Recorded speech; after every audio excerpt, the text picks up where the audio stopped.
They promised that boy one of us. The man who promised isn't even his father. 9 heads turned the same way at once. Down below them, in the dark, a half-blood boy was hauling feed alone. He's the only one who can break it. A pure heart in the succession line. The last one was 300 years ago. The oldest hadn't spoken yet. She closed her eyes and showed them what she'd seen. A man in a burned field with gold light coming off his shoulders. Something black and enormous filling the sky in front of him. No dragon beside him. Nothing called. Just him walking into it. At first, he will be nothing. He will not know where it comes from.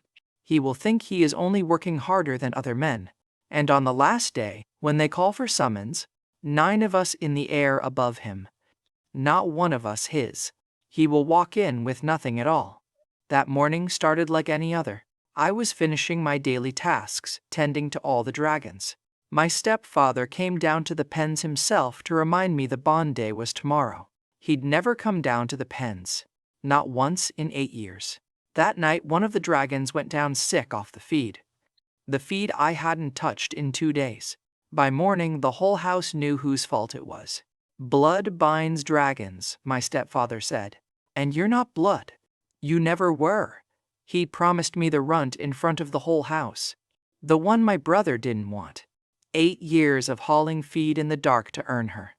I didn't even get to stand in that hall and watch him take it back. As they walked me out, the dragons started speaking. Not to the house. Not to me. To each other in something older than any language I know. 9 voices, one after another, the same words each time. It sounded like a promise being written down. I didn't understand a word of it. I walked until the walls were gone. Then something ticked behind my eyes. +1. I stopped walking. +1. 11 coins and the clothes I'd worked in. And 2 things I knew about the dragons I raised. They can't leave that kingdom, and I have no idea why. The combat summoning is in 7 days. Both sons of the line may enter. Always. Nobody has ever entered without a summon. Nobody has ever won without one. Win it, and they're mine again. Win it, and I set them free. 7 days. +1. The road went down for a long time. I did not count the hours. I counted what I had. 11 coins, a coat with the crest cut off it, and boots that were already old when they gave them to me. That was the whole inheritance of 8 years. By the time the trees changed, I had it worked out. 3 things. Coin, because a man who cannot eat cannot plan. Strength, because I had never had any that anyone counted. And a way into that ring in 7 days. I said them out loud on the road, like a list of chores.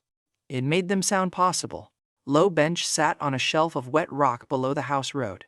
Timber and slate, 1 bell, 1 long board where the work got handed out.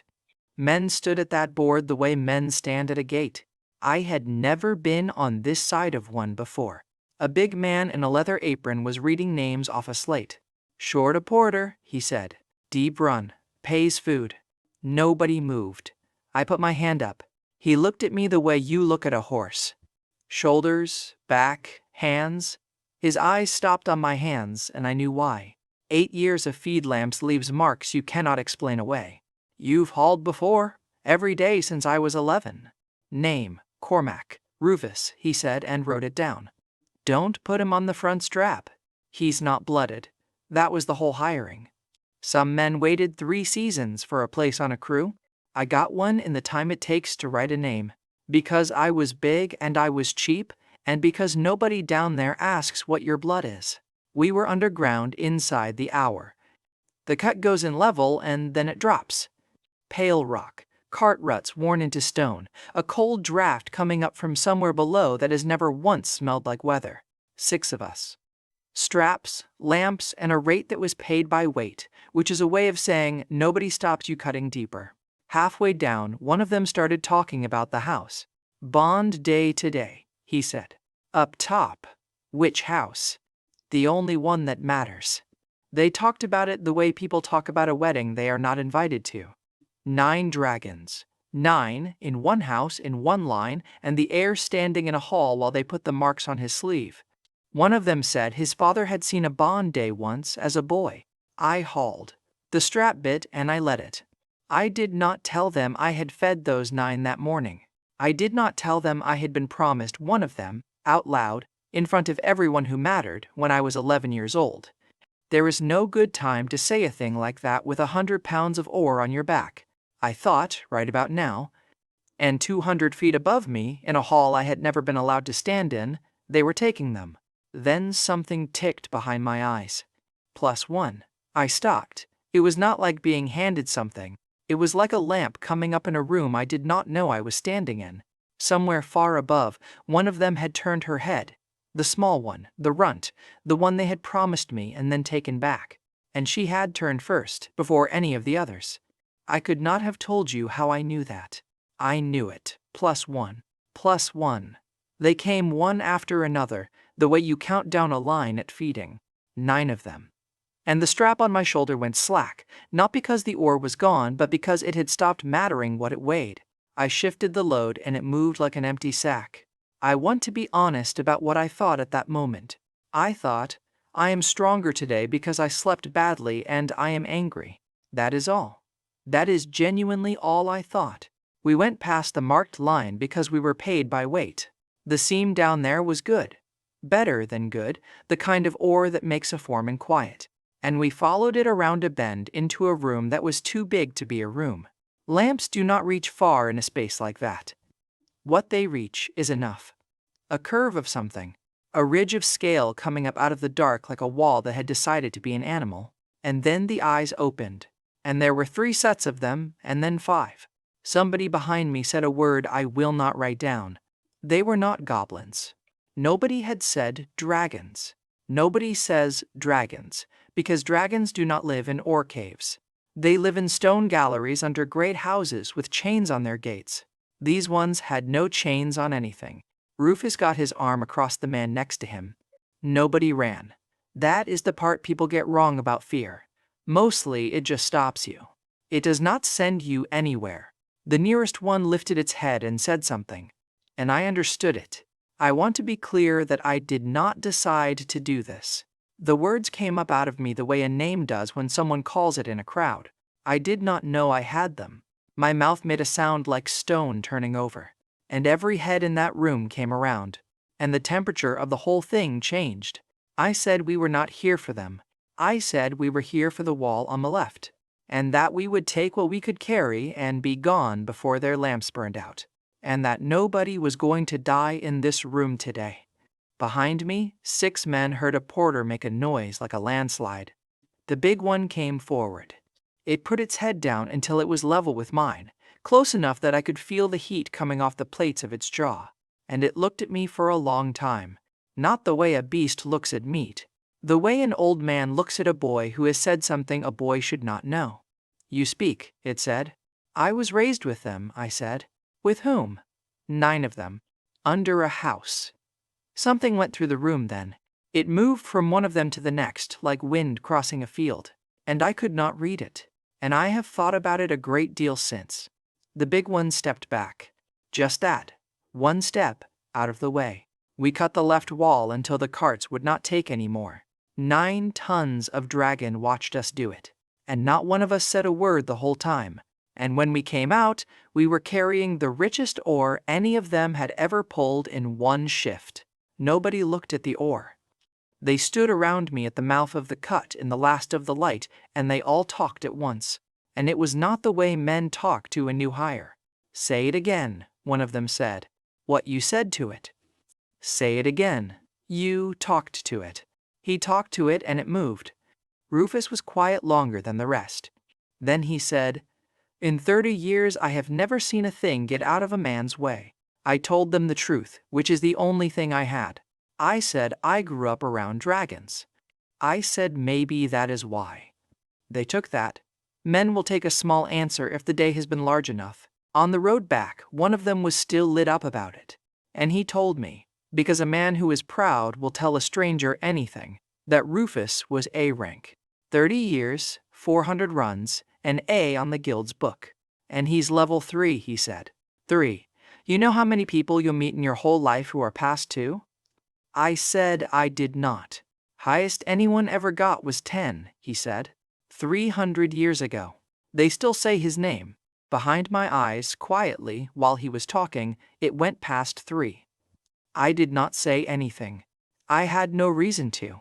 Nobody had ever told me the number was rare. And nobody had ever told me it was mine.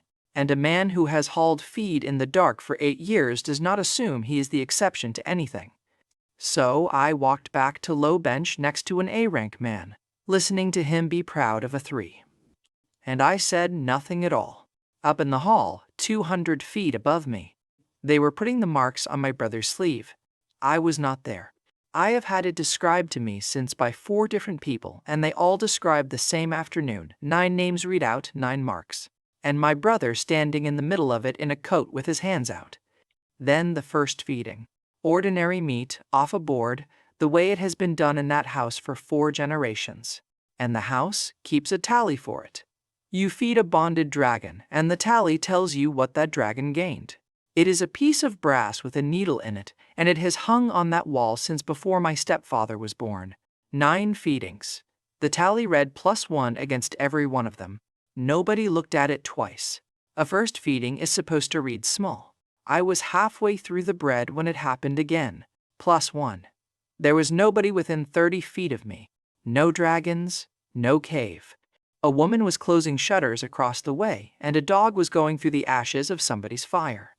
And behind my eyes a number moved. I stopped chewing. I waited. Nothing. Then, a while later, when I had gone back to the bread and stopped expecting it, +1, I looked at the dog. The dog looked at me. I would like to tell you I understood something that night. I did not. I finished the bread. That same night, up at the house, my brother was doing arithmetic. He had the old feeding records out on the library table, because the tally had read the same thing every time since the bond day, and he had decided it was a paperwork problem. The records are not vague. A bonded dragon fed a beast heart gains 100. It is written in 3 places in that book by 3 different hands across 200 years. So he sent a man out that night, and the man came back before dawn with a beast heart packed in salt in a box with the house crest burned into the lid. And it had cost what a crew of 6 earns in a season. He fed it to the largest of the 9 himself, standing there in good boots at 2 in the morning with the tally in his hand. +1. Down on the step, I felt something open. Not a sound, not a light. Something the shape of a page turning over behind my eyes. And then there was a second panel where there had never been one, and it had writing on it. 2 columns. The left one said what my body was. Strength, wind, how hard I was to break, how steady my hands were. Each one had a number, and each number had a price next to it. The right one was a list of names, and most of them were gray. Dragon's strength. I could afford that. Dragon's gift. I could afford that. And it cost almost nothing, which told me what it was worth. Dragon's scales. Not even close. Dragon's fire. Not this year. Dragon's aura. No. Dragon's command. No. And at the bottom, under all of it, one line grayed out so hard I could barely read the letters, and the letters were not in any language I know. I sat with that for a while. Here's the thing nobody tells you about being handed something like that.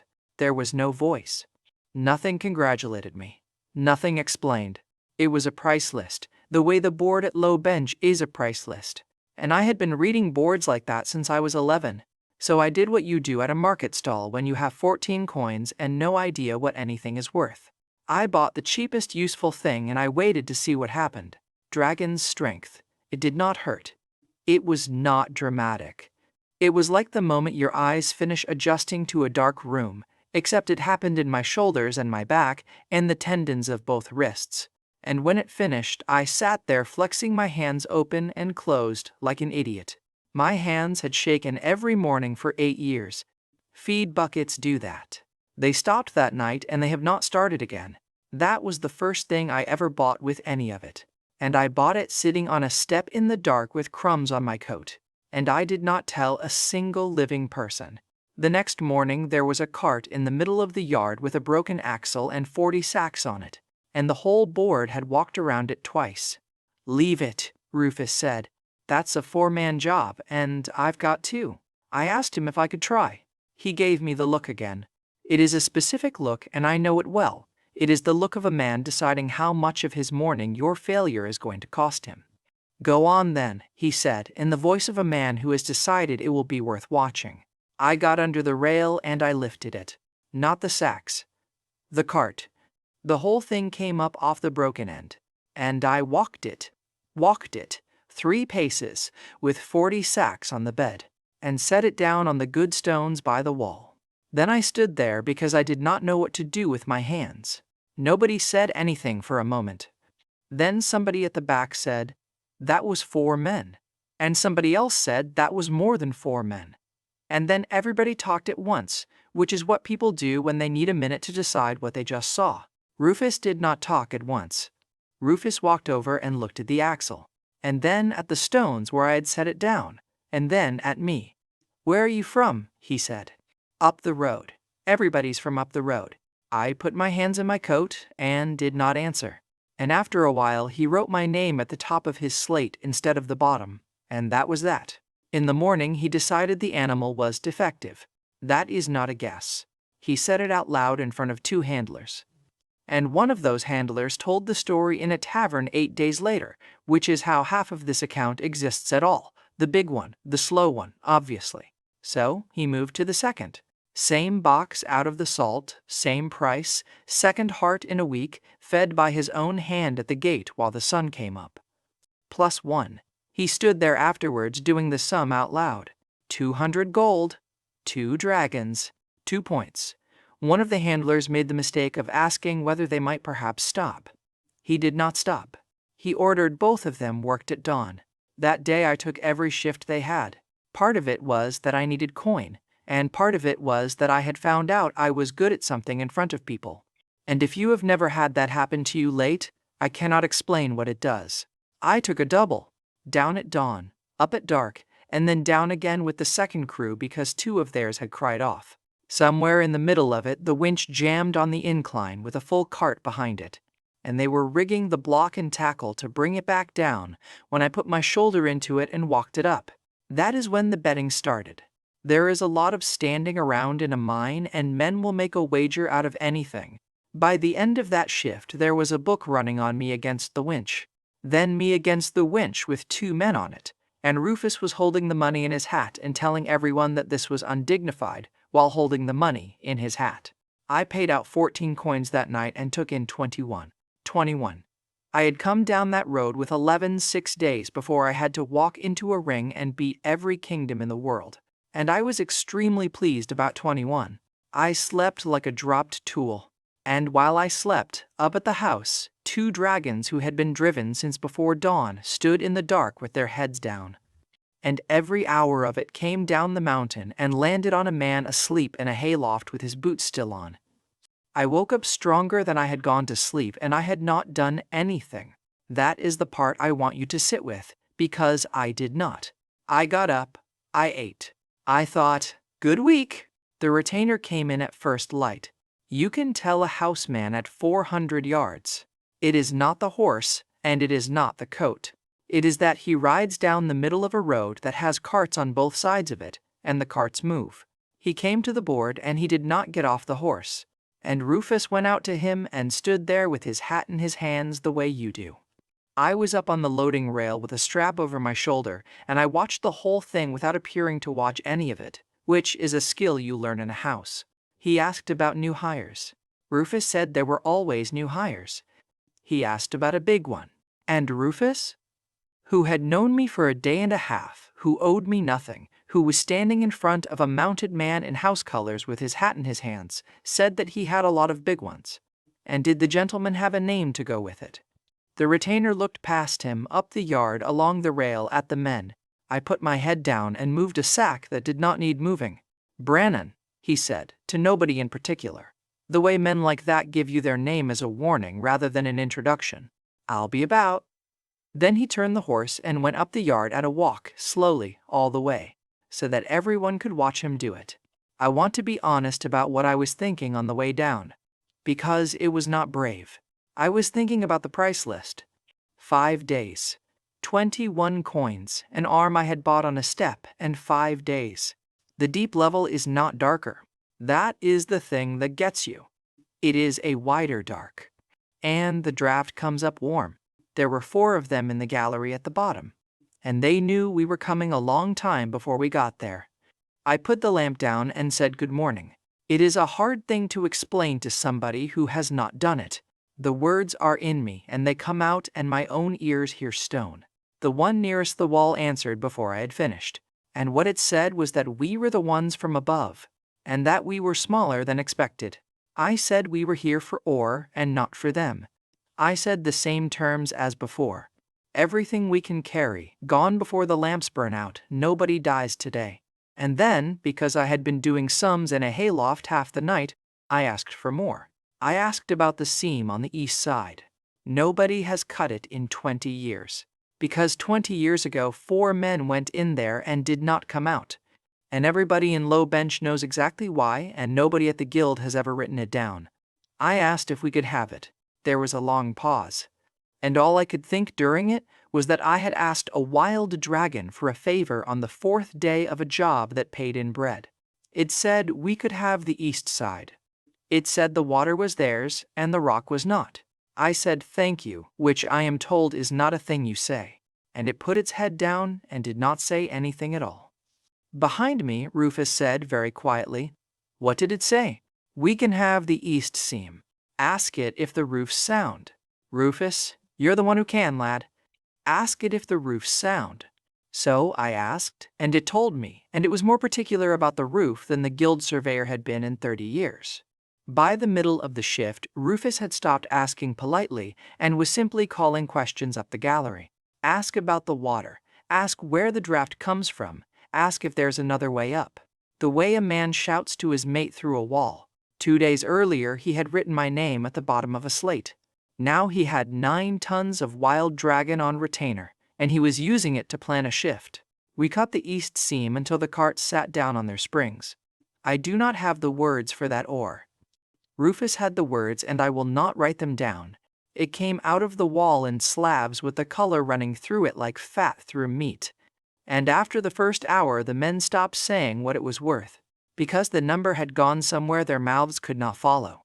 4 of them watched us do it. They did not help, and they did not leave. They lay along the gallery with their heads on the stone. And once, when a man dropped his pick and swore, the nearest one opened an eye and closed it again. Nobody looked at the ore on the way up.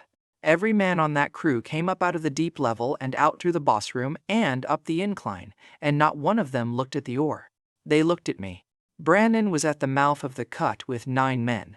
They had a wagon across the road and the guild scales out on the flat stones, and they had been there long enough to have eaten. That is how you know a thing was decided somewhere else, in advance. "House levy," he said, from the horse. "Deep ore's crown seam. Comes up through the house." Rufus said there had never been a levy on the cut in 30 years. Brandon said there had never been deep ore out of the cut in 30 years. And he said it pleasantly. And he had one of his men start weighing. I set the strap down off my shoulder. That is all I did. I want to be exact, because of what happened after. I set the strap down. I stood there with 100 pounds of the best ore in the province at my feet, and watched a houseman write our whole shift into his book, at a rate that came to nothing. Then I picked the strap back up and carried it to his wagon myself. The second time was worse. He got bored, and when men like that get bored, they go looking for a story. He asked the yard whether they had heard about the business up at the house. The poisoning. 8 years back. The boy they never proved it on, because the family would not have the shame of a trial. And how that boy was living down a road somewhere right now, big lad, works with his hands. He said my name, not to me, to the yard. He said it the way you set a coin down on a table to see who picks it up. Rufus put his hand on my arm. I did not need it. I want that written down as well. I had 8 years of practice at being talked about in the third person by men on horses. And I stood there and let it go over me the way I always had. And the yard looked at the stones. The third time, he took the boy's bread. There is a boy on the second crew who carries water and lamp oil and gets paid in food, the way I was paid in food. And he had his half loaf in his coat because he had not had a minute to eat it. One of Brannon's men took it out of his coat and looked at it and gave it to the horse. I did not move for that either. Then the boy said something. He said that was mine, that is all he said. And the man put a hand in the front of his coat and lifted him off his feet. I hit him once. I have been asked about it since, and I have never made it sound like anything. Because it was not anything. It was one step and one blow, off the same shoulder that had been under a strap since dawn. And it was the arm I had bought with a night's pay while sitting on a step with crumbs on my coat. He went off his feet and over the guild scales and did not get up. The boy landed on his hands and knees in the road with his bread still in the horse's mouth. And the mouth of the cut went absolutely silent. 30 men and 9 housemen and not one sound in any of them. Then Brannon said, "Take him," and it stopped being quiet. There were 8 of them left and they were housemen, which means they were trained. And I was a porter, which means I was not. I want to be clear that I did not fight well. I fought like a man moving furniture. I got hold of the first one and put him into the second one. The third came in with a bar. I took it on the outside of my arm and heard the arm say something about it. And I kept hold of him anyway, because the only plan I had was to be heavier than everybody. That worked, because I was. The whole of it was the thing I bought on the step. Not a skill, not a trick. A body I had paid for out of 14 coins worth of days, against men who had trained for years and weighed what men weigh. The last 2 went back toward the wagon on their own. I stood in the road with my sleeve full of blood and my hands shaking for the first time since the night I bought them. And I remember being annoyed about the hands. Then the wagon went over. I do not know if a horse moved or a wheel found the rut. It was loaded to the rail with deep ore and it came off the flat stones and turned. And the whole bed of it came down across the boy's leg. He did not scream. That is what I remember. He got about half a breath in, and then he could not get the rest. I got under the rail. I could not lift it. I want that on the record too, because everybody in Low Bench tells this wrong. I got my back under the bed of that wagon and I held it and I could not lift it. Rufus got in beside me with both arms. We held it together, and we were losing it, slowly, the way you lose a thing you have already decided not to let go of. And behind my eyes, where it always is, the price list was open. I read it one-handed, in the dark, under a wagon, with a boy's leg under the wheel. Strength. I had bought it. Scales. I could not afford it. Fire, no. Command, no. Command, no. And near the bottom, under all the ones that do things, the cheap one. The one that costs almost nothing, which is how I had known it was worth almost nothing. Dragon's gift. Give what you have to the one standing next to you. Nobody would ever spend a point on that. You buy strength for yourself. That is what a price list is for. I bought it. And I pushed everything I had into Rufus. I felt it leave. That is the part I have never been able to describe properly. It went out of my shoulders and my back and the tendons of both wrists. All of it, all of the 14 coins and the step and the crumbs. And behind my eyes my own numbers came down, one after another. The way they had gone up in the cave, only backwards. Rufus stood the wagon up on his own. A man 3 years off the cruise, with a bad knee and a hat full of other men's money, took the bed of a loaded ore wagon off the ground with both arms, and held it there while 4 men pulled a boy out by the shoulders. He put it down. He looked at his own hands. Then he turned around in front of 9 housemen and the whole of the second crew and a boy sitting in the road holding his leg, and he said it. He gave it to me. Somebody asked him what he meant. I felt him give it, Rufus said. It came up my arms. He gave it to me.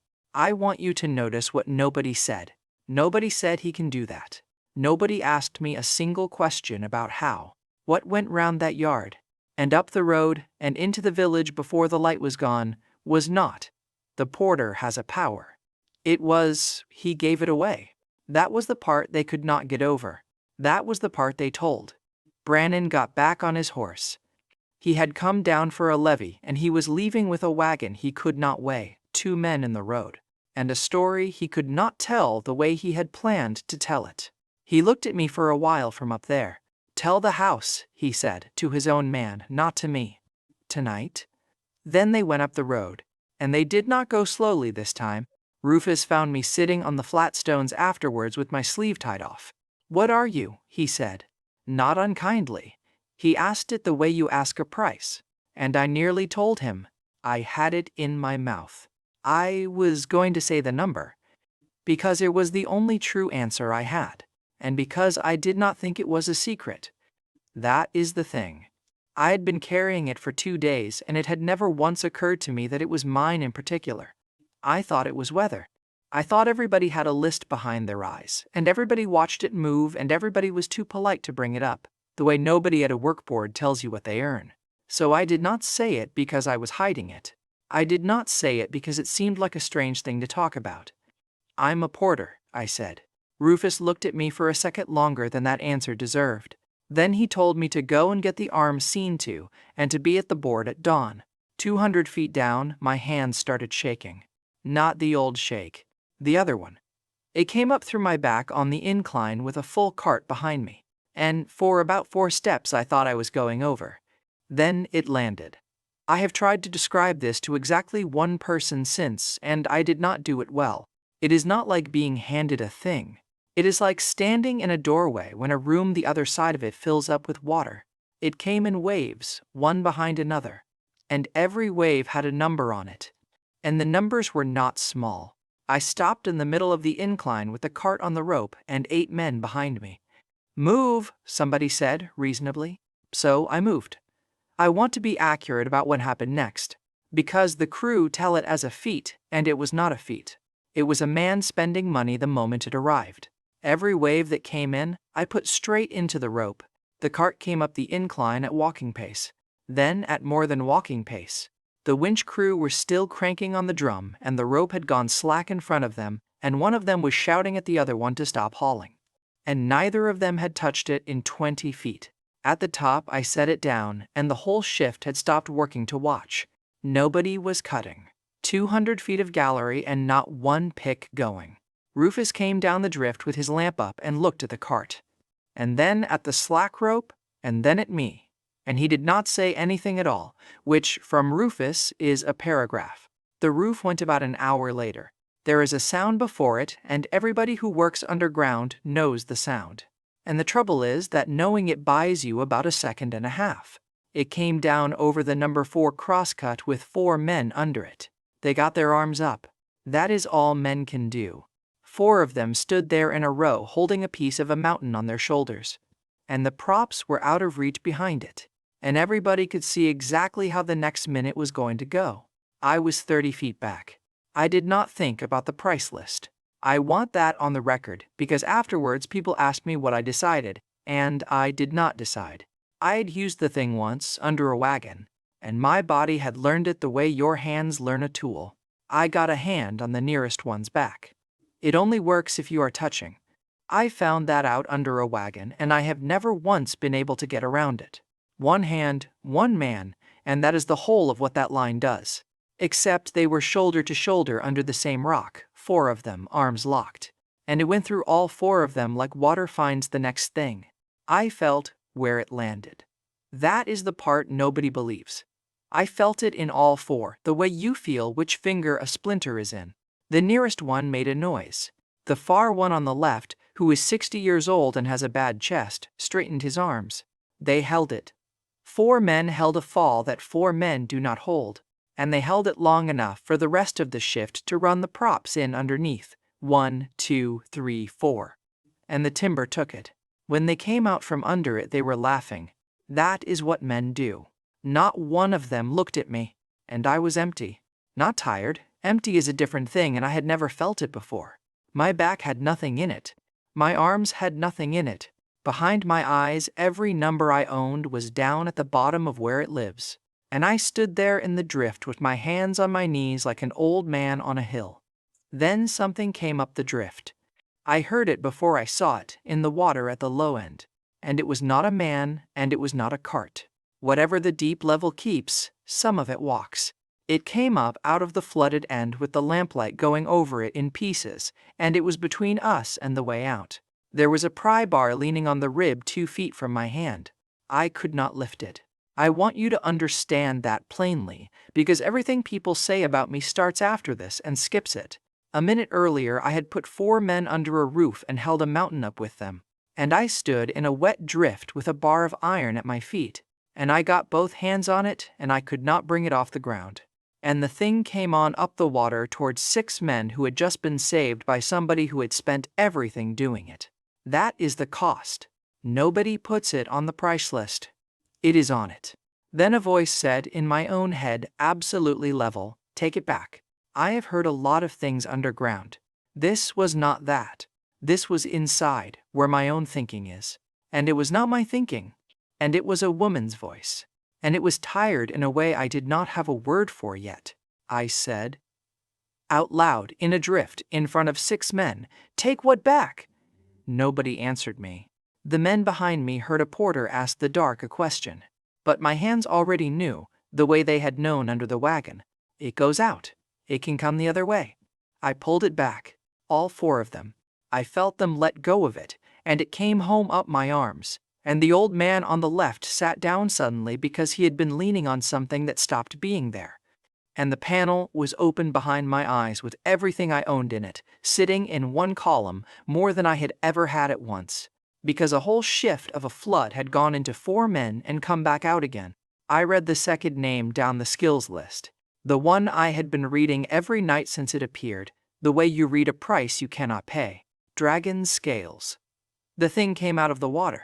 I bought it with it already coming, and I did not have time to find out what I had bought. I got my arm up, which is what you do. And it came down on the outside of my forearm, the same arm, the one with a houseman's bar in it from the day before, and it did not go in. It did not go in. It hit me like a plank hits a wall. I felt the whole shape of it and none of the edge. And I stood there in 8 inches of water looking at my own forearm with an expression that I am told was extremely stupid. While a thing that eats men tried it twice more and then decided against the third. We put it down with the pry bar in the end. 2 of us. It took a while. We came up out of that shaft with the oar. And the 4 men and me, and a sleeve with 2 holes in it and no blood under either of them. Rufus paid full share at the board with the lamp on the slate. He counted it out and pushed it across and looked at me for a while. 30 years, he said. 2 roof falls. I've never seen the second one end that way. I said the props went in fast. The props went in fast, Rufus agreed. He kept looking. Then he said it, and he said it the way you say a word you have been chewing on all the way up the incline. You're not a porter. You're a keeper. Somebody at the back laughed. I did not know what he meant. And my face must have said so, because the man next to him explained it to me kindly, which was worse. A keeper is what they call the men at the great houses who look after the beasts. Feed, muck, chain. It is not a trade. It is what you are called when you are the thing that stands next to something valuable and is not, itself, valuable. Rufus meant it the way it is meant. He meant, whatever this is. It is not yours, you are just the one carrying it. I had been a keeper since I was 11 years old. I took my full share and I said good night. And I did not correct him, because he was right in every way except the one that mattered. That night he bought the best heart money could buy. Not the animal, not the training. He had run out of cheap answers. So he did the thing rich men do at the end of a list, which is stop being clever and start being expensive. An S-rank heart out of the capital in ice. The most costly single purchase that house had made in a decade, the whole year's margin, gone in one line of a ledger. And he did not tell his father he had signed for it. He fed it to the oldest himself at 3 in the morning. He had the tally in his hand with his thumb over the number, so that he could uncover the whole of it at once. +1. He did not throw it. He put it in his coat very carefully and went back inside. I ranked up on the walk home. It came while I was going up the lane past the shutters with my share in my fist, and it was the biggest one yet. The whole panel turned over, the way a page does, and when it settled, a line further down had come out of the gray. Further down than I had ever read. Below fire. Below command. Down in the part I had stopped looking at, the way you stop reading the top of a market board when you know what you have in your pocket. The name of it was not in any language I know. I stood in the lane and looked at it for a long time. Letters, but not our letters. Angles that went the wrong way. They had a shape to them, and the shape was familiar. and I could not for the life of me think why, and I stood there in the cold long enough that a woman shut her window at me. It came to me in the loft, an hour later, lying on my back with my boots on. I had seen those letters once. There is a chain in the pens at the house. 9 of them, one to a gate. And they are old, older than the house, older than the road. And every link of the long one at the far end has the same marks cut into it. I have had my hands on that chain twice a day for 8 years, in the dark, carrying feed. I never looked at the marks. Nobody looks at the marks. You look at where the buckets go. The panel wanted to sell me something, and it had written the name of it in the letters off my dragon's chains. 4 days left, and I was lying in a hayloft doing sums about a word I could not read. I did not sleep much. Here is what I did instead. I do not think it was clever. I think it is what anybody does who has spent 8 years being paid in food. I kept accounts. Every time a wave came in, I wrote down the hour on the back of Rufus's slate in chalk. By the 3rd morning I had 11 marks, and they were not scattered. 2 of them were the middle of the night. 4 of them were dawn.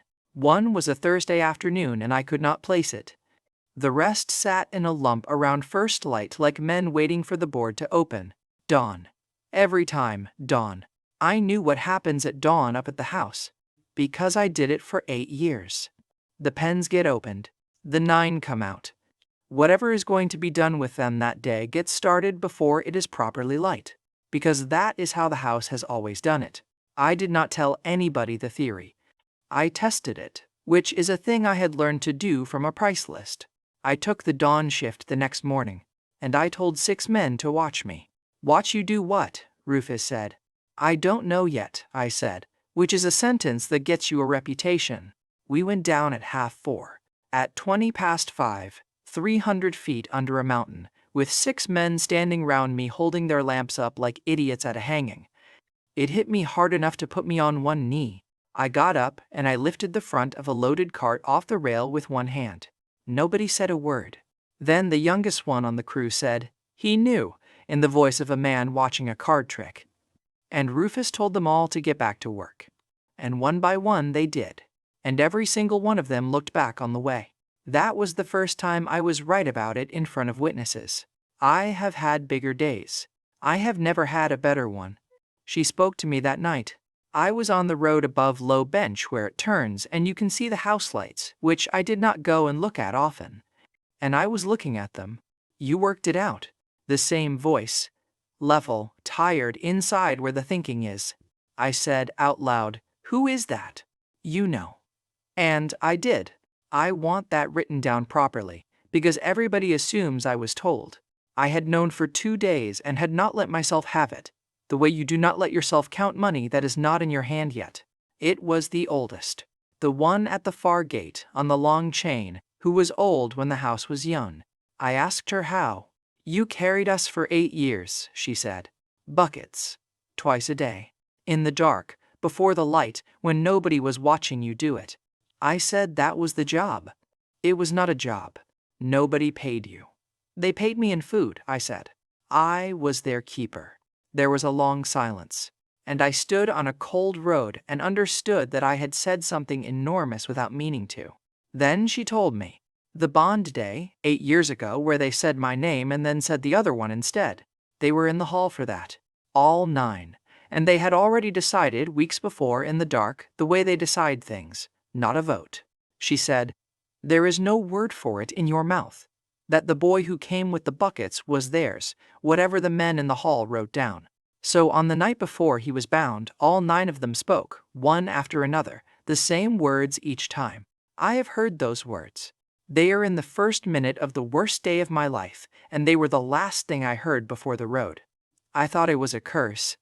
Everybody in that hall thought it was a curse, including the man who had just poisoned his own father and put my name on it. 9 voices. 9 gifts, written down. You gave me a panel, I said. We gave you what we had, 1 each. It is all any of us had left to give. And then, and I have gone over this 100 times since, we chose. You were carrying us for 8 years. We only said it out loud once. I asked what it cost them. She did not want to answer, which I did not expect. Dragons are not shy. I asked again. You know what a man looks like the day after he gives blood? I said yes. Now imagine he does it every morning for the rest of his life and is chained while he does it. Every point I had ever spent. Every wave that came in at dawn. The cart I lifted with one hand in front of 6 men. The roof I put on 4 men's shoulders. The arm that a bar did not go into. All of it walked down a mountain out of 9 animals in a pen who were being fed and driven and worked on purpose, and who had not once, since the bond day, been allowed to keep any of it. Stop, I said. Stop giving it to me. No. I'm telling you to stop. You have never once been in a position to tell us anything, the oldest said, and you are not in one now. There is a thing I have not mentioned. The day the retainer's men went over the guild scales at the mouth of the cut, they left in a hurry, and they left the levy book in the road. Rufus picked it up out of the mud and kept it. Because Rufus is the kind of man who keeps a thing like that in case somebody comes back and calls him a thief. It had been in the board's drawer for 2 days. I asked for it that night and he gave it to me without asking why, which is the single best thing anybody did for me that week. I opened it under the lamp. I could read it. Not the numbers. The numbers were always numbers. The left-hand column. The one written in the marks I had had my hands on twice a day for 8 years, on a chain, in the dark. It went in as or. That is what the book said, in our letters, in the tidy hand of a house clerk, deep or, weight, rate, destination. And in the other letters, on the same line, in a different hand. It said what was actually in the wagons and who was taking delivery of it in the capital. And it was not or. And the weights did not match by a factor that made me put the book down and go and stand outside for a minute. The house has been moving something down that road for years. The cut is the paperwork. I read it twice. Then I read the last page. And the last page was somebody else's hand again. And half of it was in the marks, and half of it was in something even the marks could not hold. Deeper cuts, a rounder shape, one long sign repeated at the bottom of every entry. I could not read that. And behind my eyes, at the bottom of the panel, under everything, the line I could not buy was written in exactly the same sign. The panel was not being coy with me. It was asking me for something. And the answer was on the last page of a stolen ledger in a language that even dragons have to look up. So he went looking for a thief.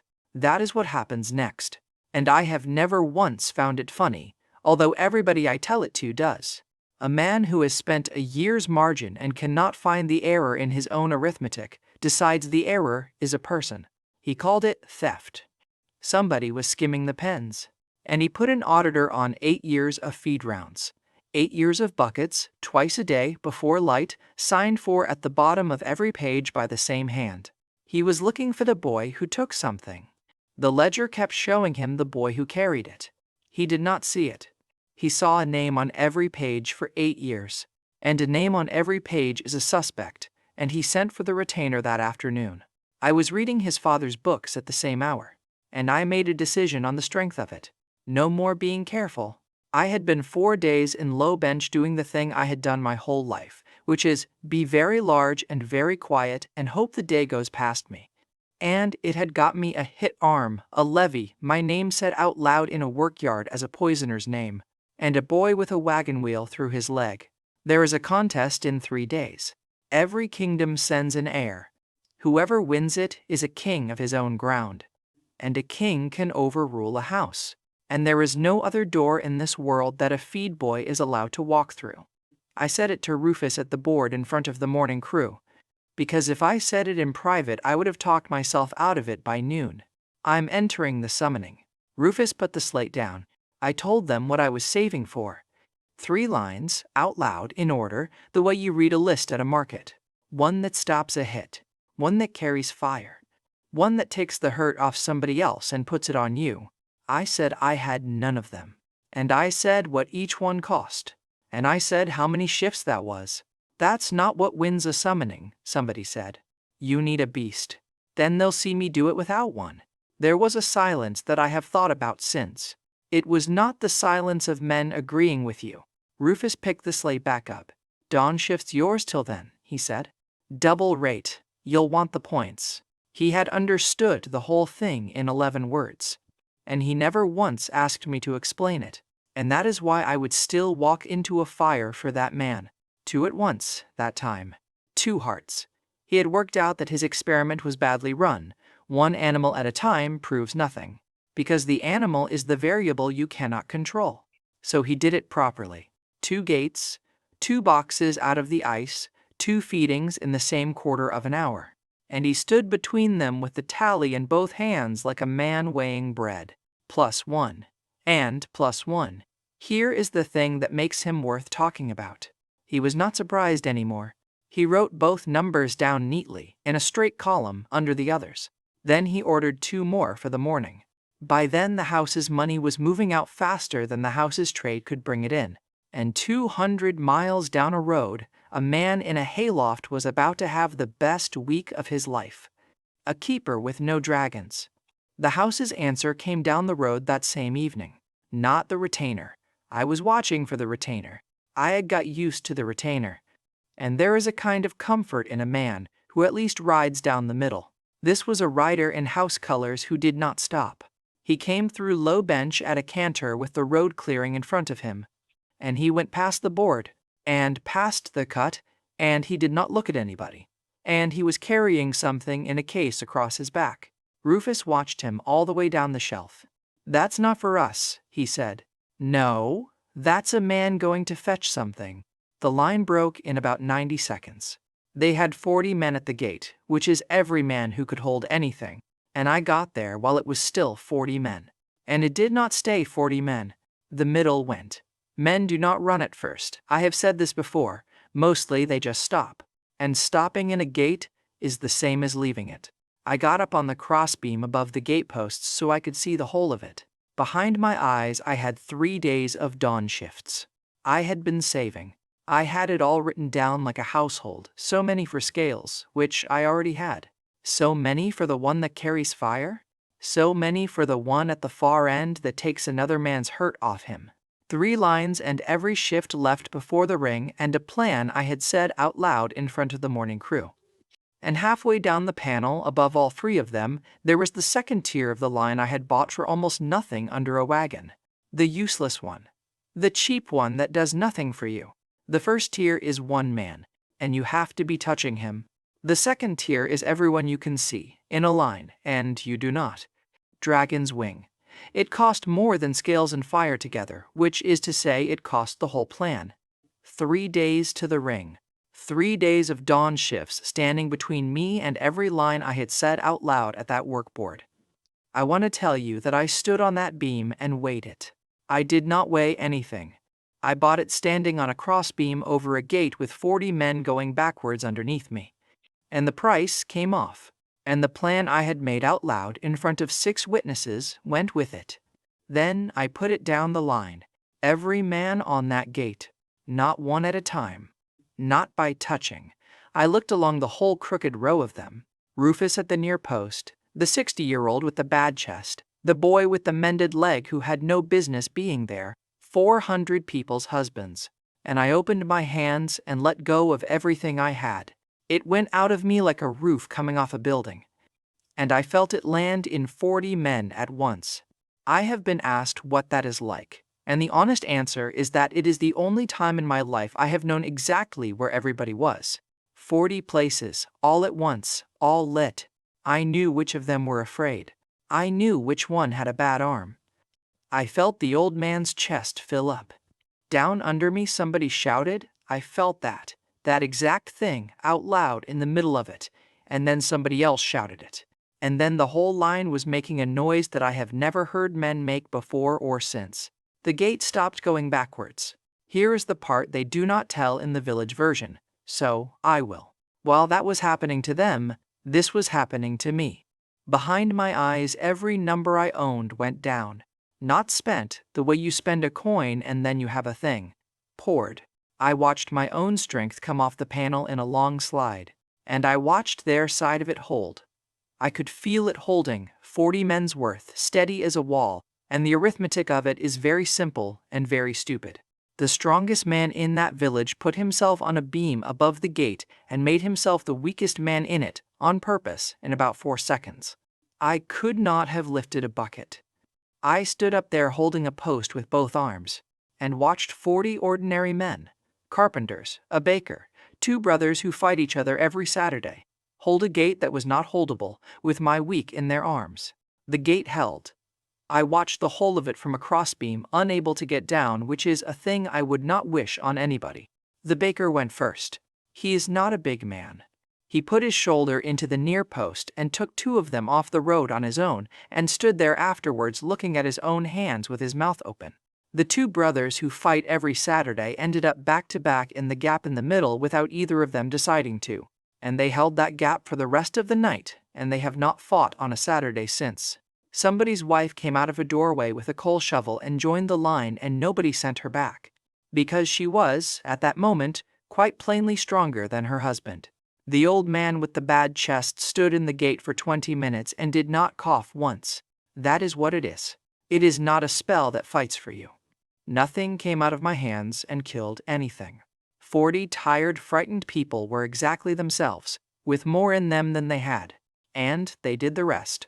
They tell it now as the night the keeper saved Low Bench. I have given up correcting it. What actually happened is that Low Bench held its own gate, and one man on a beam gave everybody the arms for it and then hung there like a wet coat. It held for about 20 minutes, which I am told is not very long. Then it stopped being a fight and started being work, and the work took most of the night. And by gray light there was nothing coming up the incline anymore. Nobody in Low Bench went to bed. They stood in the road in front of the gate, all of them, and they said the same thing to each other over and over in slightly different words, the way people do when a thing is too big to put down at once. The gate held. The gate held. I heard it from where I was, which was on my hands and knees about 20 feet away, having come off the crossbeam sometime around the end of it and not entirely remembering the trip. Two of them picked me up, one under each arm. I could not do anything about it. The last thing I remember from the gate is being carried past the post with my boots dragging, and Rufus's face going by, and Rufus saying to somebody, not to me, mind his head. Mind his head, that's the keeper. Up at the house, somebody was finally asking what all this cost. My stepfather came down to the counting room and made him say the number out loud. 9 hearts, one of them S rank, 2 more on order, inside a single season. He did not shout.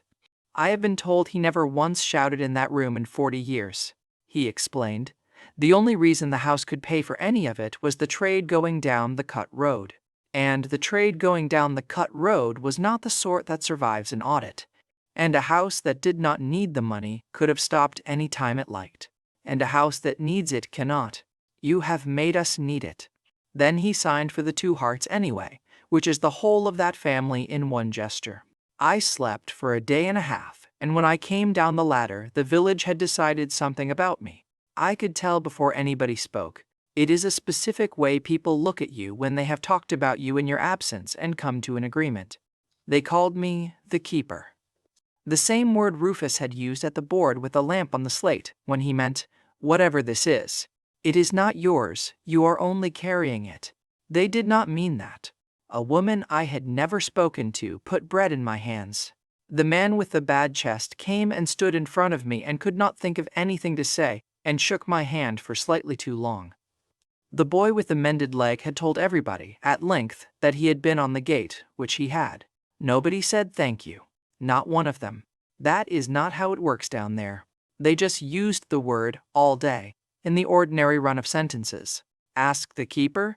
That's the keeper's stool. Keeper, are you eating that? Until by evening it had stopped being a joke about the pens and become the thing I was called. And that night, behind my eyes, the panel said it too.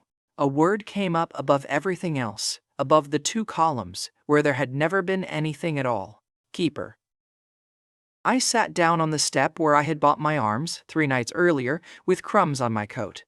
It did not congratulate me. It never has. It put a word at the top of my panel, and then it did the only thing it knows how to do, which is change the prices. And a whole tier of the list came down at once. Lines that had been a season's work were suddenly a week. Lines I had never been able to see the bottom of had bottoms. The second name on my list, the one I had said out loud at the board and then spent on a gate, was sitting there at a price I could pay that night. Dragon's Fire. I bought it on a step in the dark for the second time in my life, and I did not tell a single living person. There was a rider on the house road that evening. He came down as far as the turn, where you can see the whole shelf, and he stopped there and sat his horse and looked at it for a long time. 400 people in the road who had not gone to bed, a gate with the posts still standing, and one man on a step with a piece of bread. He was close enough that I could see the colors. He did not come down. He turned the horse round on the road and went back up at a walk, and he was still in sight for a quarter of an hour. 2 days before, a house man had ridden into the middle of that yard and read my name out to the crowd like a charge sheet. And the crowd had looked at the stones. Now there were 400 of them awake in the road, and it was a different arithmetic. And the man on the horse could do it as well as I could. Rufus walked me up the lane afterwards, because he had decided somewhere in the last 2 days that I needed walking. "That thing you did on the gate," he said. "Can you do it again?" "Not for a while." "How long's a while?" And I thought, I have been keeping this by myself since a cave, and this man has put his hat over my name twice in front of a house. So I told him the number. Rufus stopped walking. He did not stop the way people stop when they are surprised. He stopped the way a man stops when he has been doing a sum in his head for 4 days, and the last figure has just gone in. Then he laughed. One short one, out of the nose, the way you laugh at a lad who tells you he can lift the anvil. Then he stopped laughing. "Say that again," he said. Slowly. The house collector came at noon. He is not a retainer. He is worse in the way a clerk is worse. A small round man with a bag and a schedule, who comes for the crew's tithe every quarter and has never once had to raise his voice. Because everybody knows what happens to a village that says no to a bag. He put the bag on the board table and Rufus went to get the box. I want to be honest about my state at that moment. I could not have fought the collector. I probably could not have fought the bag. The night before, I had held a gate for 400 people, and I stood at the rail with a strap in my hands and watched a small round man ruin the quarter for 6 families. And there was absolutely nothing in me to do anything about it. Except there was one thing, and it costs almost nothing, and it does nothing for me at all. I put my hand on Rufus's back on the way past. That is all it looked like. A man going past another man in a yard. I gave him what I had, which was not much, and it was enough. I did not see the conversation. I heard it from the rail 12 feet away. Rufus said the deep ore levy had already been taken at the mouth of the cut in the house's name by a man on a horse, and that he had the book, and would the gentleman like to see the book? He said it slowly. He said it the way you say a thing you have rehearsed and never expected to use. The collector took his bag and went up the road at a good pace, and Rufus stood there in the yard afterwards with his hands on his hips, looking mildly astonished at himself, because he had no idea why he had not been afraid. He never has worked it out. He tells that story to this day, and the story is about him, and he is right. And I have never once corrected it. The fire went badly. I want to get the order of that afternoon right, because the village version has me putting my hands out and saving the boy, and what actually happened is that I nearly killed us both. The line says, "Fire in your hands." It does not say breath. It does not say a spell, it says, "their heat carried in a man's palms." I had bought it on a step in the dark the night before, and I had not tried it, because you do not try a thing like that in a hayloft. So I took it out to the back lot behind the smithy at 2 in the afternoon with a pile of wet stakes to burn, and no audience except 2 children on a wall who I could not get rid of. It came up wrong the first time. It came up as heat with nowhere to go, all the way up both forearms. And I put my hands in the horse trough and stood there swearing while the children gave me marks out of 10. Second time it came out. It came out as a great deal more than I asked for, in a direction I had not chosen. And it took the top off the woodpile. That is when one of the things came over the back wall. There had been 3 days of them coming up out of the cut-in 1s and 2s, which is what happens after a night like that. You do not get the whole flood again. You get days of stragglers.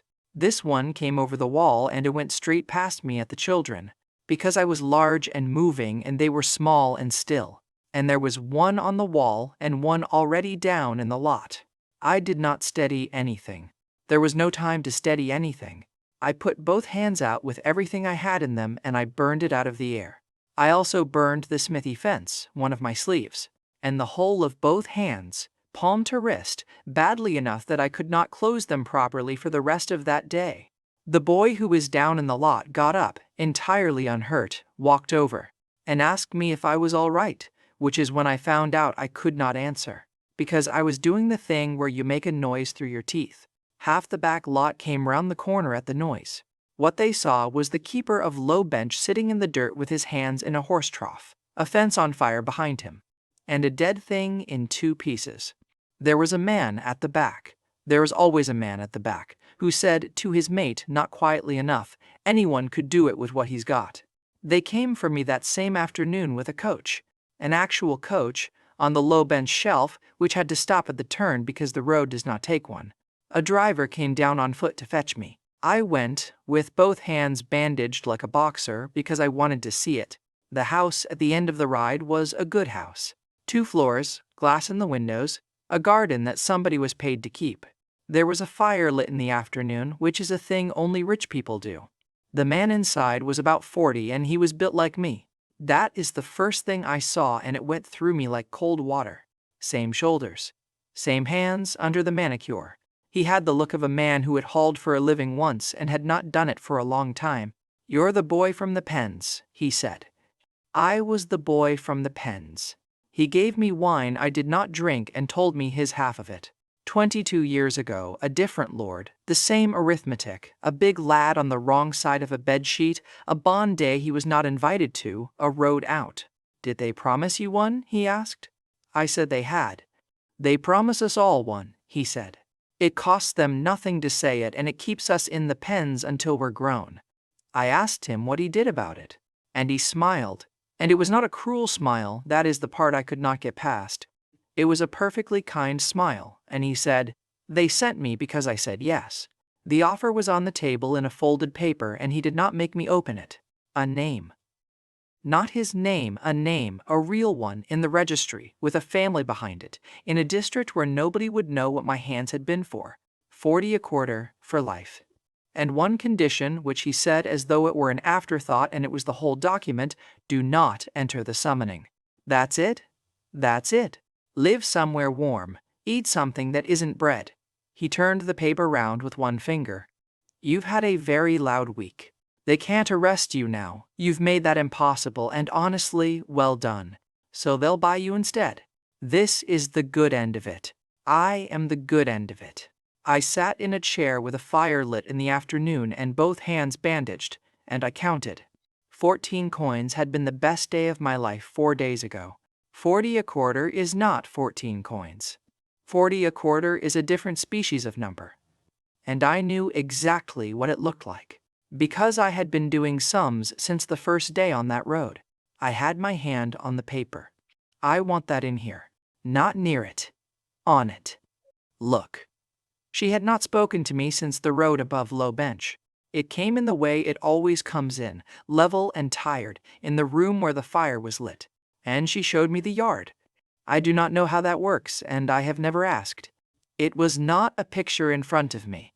It was the pens, the way I know them, from the inside of somebody who was standing in them, the drill ring after a full day, the light going, and 9 of them chained on the short chains in the wet, because the handler had gone in to eat, and the handler comes out again when he has eaten. The runt was on the end. The one that was mine, 8 years ago, out loud, in front of everybody. She had her head down on the stone. "He has bought 2 more hearts," the oldest said. "They come on Friday." I took my hand off the paper. The man in the good house watched me do it, and something went out of his face. And for 1 second, he did not look comfortable at all. He looked like a man who has been shown the door he did not walk through. "Think about it," he said. "No? Think about it anyway." I said thank you for the wine, which I had not drunk, and I walked back down to Low Bench, which took 3 hours. And I have never once wondered whether I chose right. I got the fire right that evening. I had gone back out to that lot with my hands wrapped, and done it badly in the dark, over and over where nobody could see, which is the only way I have ever learned anything. It came out clean. One line of it, out of my right hand, about the length of a man, steady enough to hold. I put it across a stack of wet stakes and cut them in half, and the fire stayed where I put it. And my hands stayed my hands. Half the village was on the back lot wall by then, because word gets round about the idiot who burns things behind the smithy every night. They clapped. I did not. I stood there with my arm out looking at a line of fire and thinking about a Friday delivery, and I put it out and went inside. That night I sat on the step and worked out that I could do it. I want to be very clear about this beat, because it is the one I am least proud of and the one I think about most. I could have walked up that road in the dark. 3 hours. I knew the pens, I knew which stair, I knew which door does not latch properly, and I knew what side of the bed he sleeps on because I carried his father's water for 8 years. I had scales, and I had fire in my hands as of that afternoon, and there is not a man in that house who could have stopped me getting to his room. I sat on a step and let myself have the whole of it, every step of the road, the door, his face. Then I did not go. Not because it is wrong. I am not going to stand here and tell you it would have been wrong. Because of what happens after. A dead air in a locked house, a village that hid the poisoner, a tithe on 400 people who held a gate for me, and 9 dragons still on 9 chains with a new owner by Michaelmas. Nothing changes, it just gets quieter.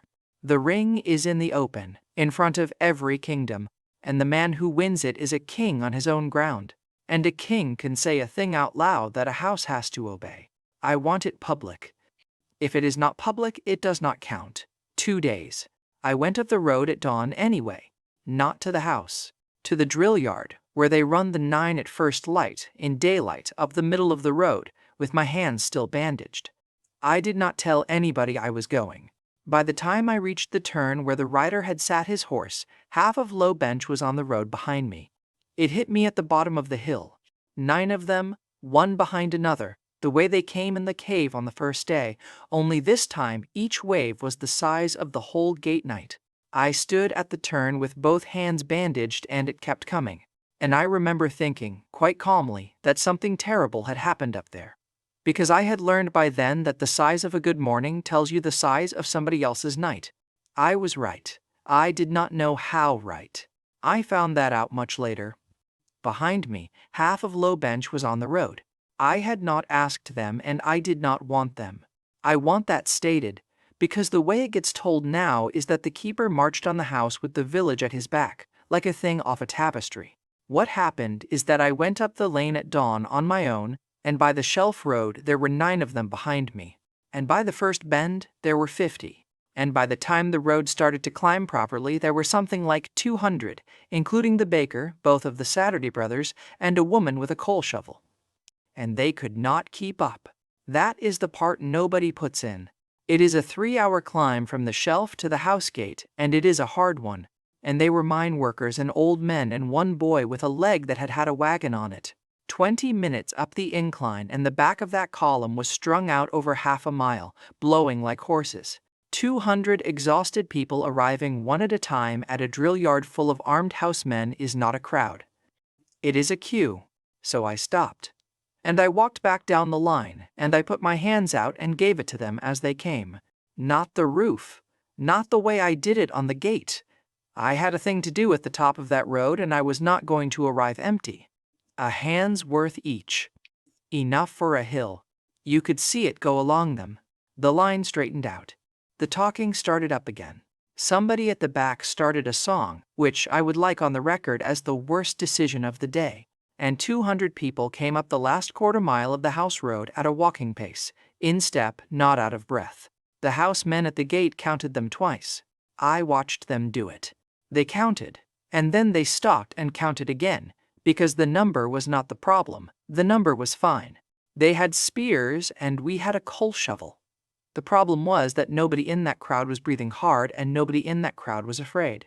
You cannot do anything with a crowd like that. There is no front of it to push. He came out because he had to. That is the thing about doing it in daylight, up the middle of the road, with 200 people who are not afraid. A man in a house cannot decide not to notice you. He can decide it once. He cannot decide it while his own men are looking at him. Maddox came out into the drill yard in a coat I remember from a birthday. I had not seen my brother since the morning they walked me out. He looked worse than I did, and I had spent every day since underground. There was something gone out of his face that I did not understand yet, and would not understand until the very end of all this, which is what a man looks like when he has spent everything he has on a sum that keeps coming out wrong. He looked at me. Then he looked at the 200. The feed boy, he said, walked up my road. He said it loudly, to his own yard, and about 4 of them laughed, which is exactly 4 fewer than he needed. I said what I had come to say, which was short. I said the 9 were being worked past what a handler should, and I wanted it stopped. I said the poisoning charge was his and he knew it. And I said that tomorrow I would be standing in the registration line at the summoning, and that he could hear it from me here or read it off the board there. He did the sums out loud, the way he always did as a boy when he wanted you to know he was cleverer than you. No summon, no line, no standing. Then he stopped talking, because he had got to the bit where I was standing in his yard with 200 people behind me, and one of his own men had let me in. So he did the other thing. Burn him, he said. I want to be very careful with this next part, because it is the best thing that has ever happened to me, and I will not have it made into something it was not. He gave the order to all 9. They were on the long chains at the ring wall. They had been out since first light. They are always out at first light, and they were near enough that I could see the sores where the collars sit. The oldest was at the far end. The runt was nearest. They are his. Bonded in a hall in front of a kingdom with the marks going on his sleeve. 8 years of it. That is not a story about loyalty. It is a rule of the world. And everybody in that yard knew the rule, including me. A bonded dragon does what the bond says. He said, burn him. And nothing happened. 9 of them looked at him. Not at me. At him. And not one of them moved a foot. The yard went quiet in a way that 400 people at a gate is not quiet. 200 villagers, 30 housemen, a handler with a pole in his hands who very slowly put it down. He said it again, louder, and with my name in it this time, which was a mistake, because it turned an order into an argument. The runt turned her head away. That is all she did. She turned her head away from the man who owns her, in front of his own men and his own village and his own gate.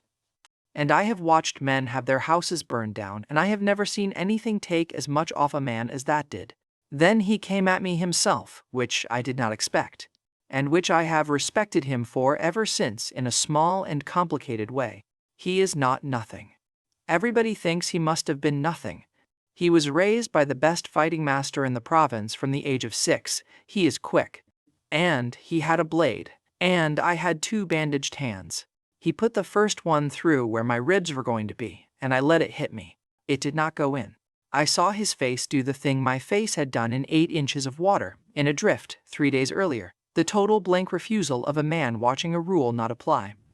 Then I took the blade off him and threw it over the wall.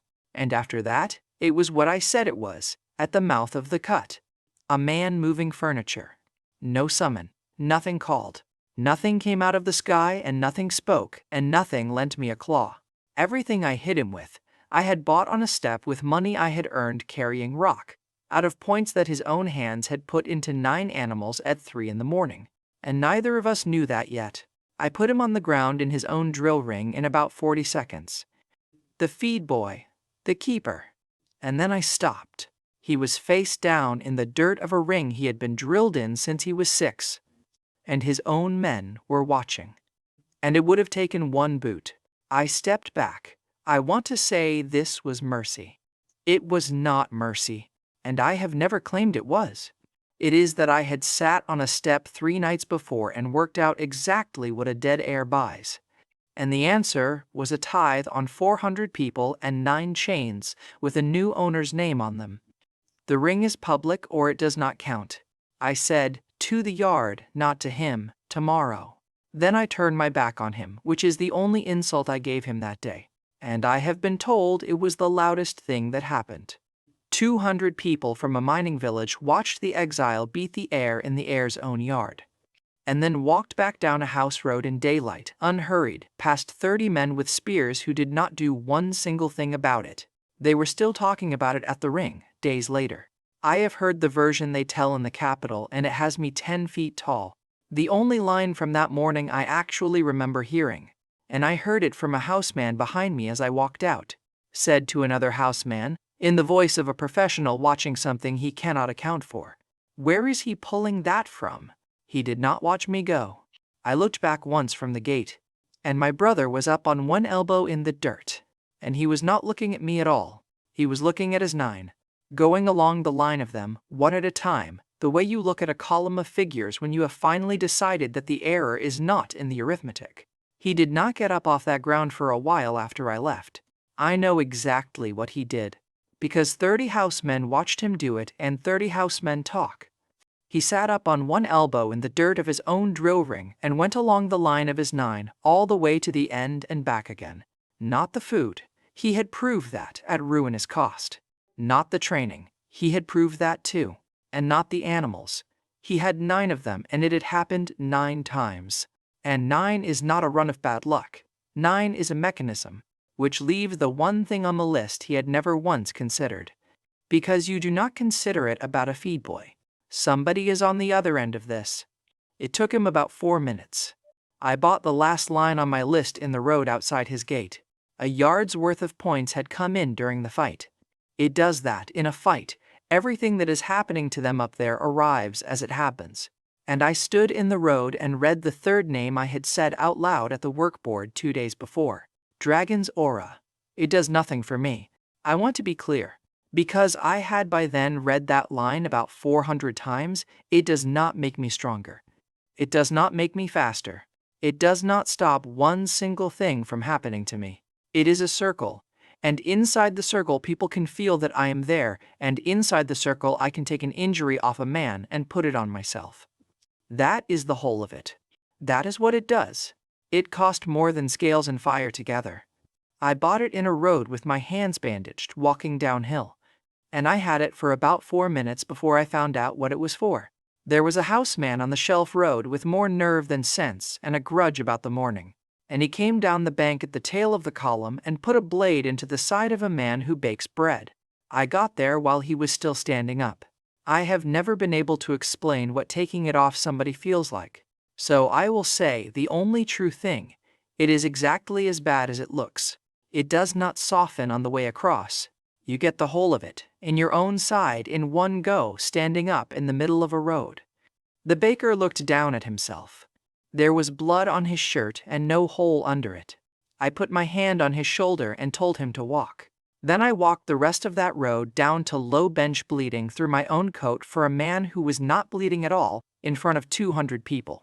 And nobody said one word the whole way. And that is the day I stopped being somebody they were proud of and started being something else. Before that, I had one good day, and I did not know it was the last one.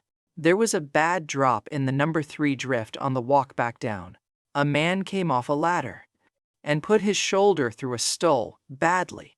The kind of injury that ends a working life on that shelf. I was 15 feet away. I put a hand on him and took it. That is all. That is the whole story of the only easy thing that line ever did for me. I had a shoulder that felt like a shoulder that had gone through a stall for 2 days. And I hauled anyway. And he has that arm to this day. Everybody was very pleased. There was some clapping. Somebody said the keeper had come cheap and stayed cheap, which is what passes for affection down there. I remember walking home that night thinking, I have got the hang of this. On the last day, the numbers stopped. Mid-shift. Early afternoon, 300 feet down, with a strap on and a full cart behind me. It did not fade, and it did not warn me. The panel was there the way it is always there, 2 columns and a word at the top. And behind it, where the ticking lives, there was nothing. I stood in a drift and waited for it, the way you wait for a bell that does not ring. Nothing by dusk, nothing all night. Nothing at dawn, which is when I properly understood, because dawn had never once failed me. I had 1 night left to buy the last things on my list with, and a rest day up at a house I could not see. and there is no arrangement in this world by which a man in a hole can make a man in a house feed something. I want to put down here exactly how stupid this made me feel.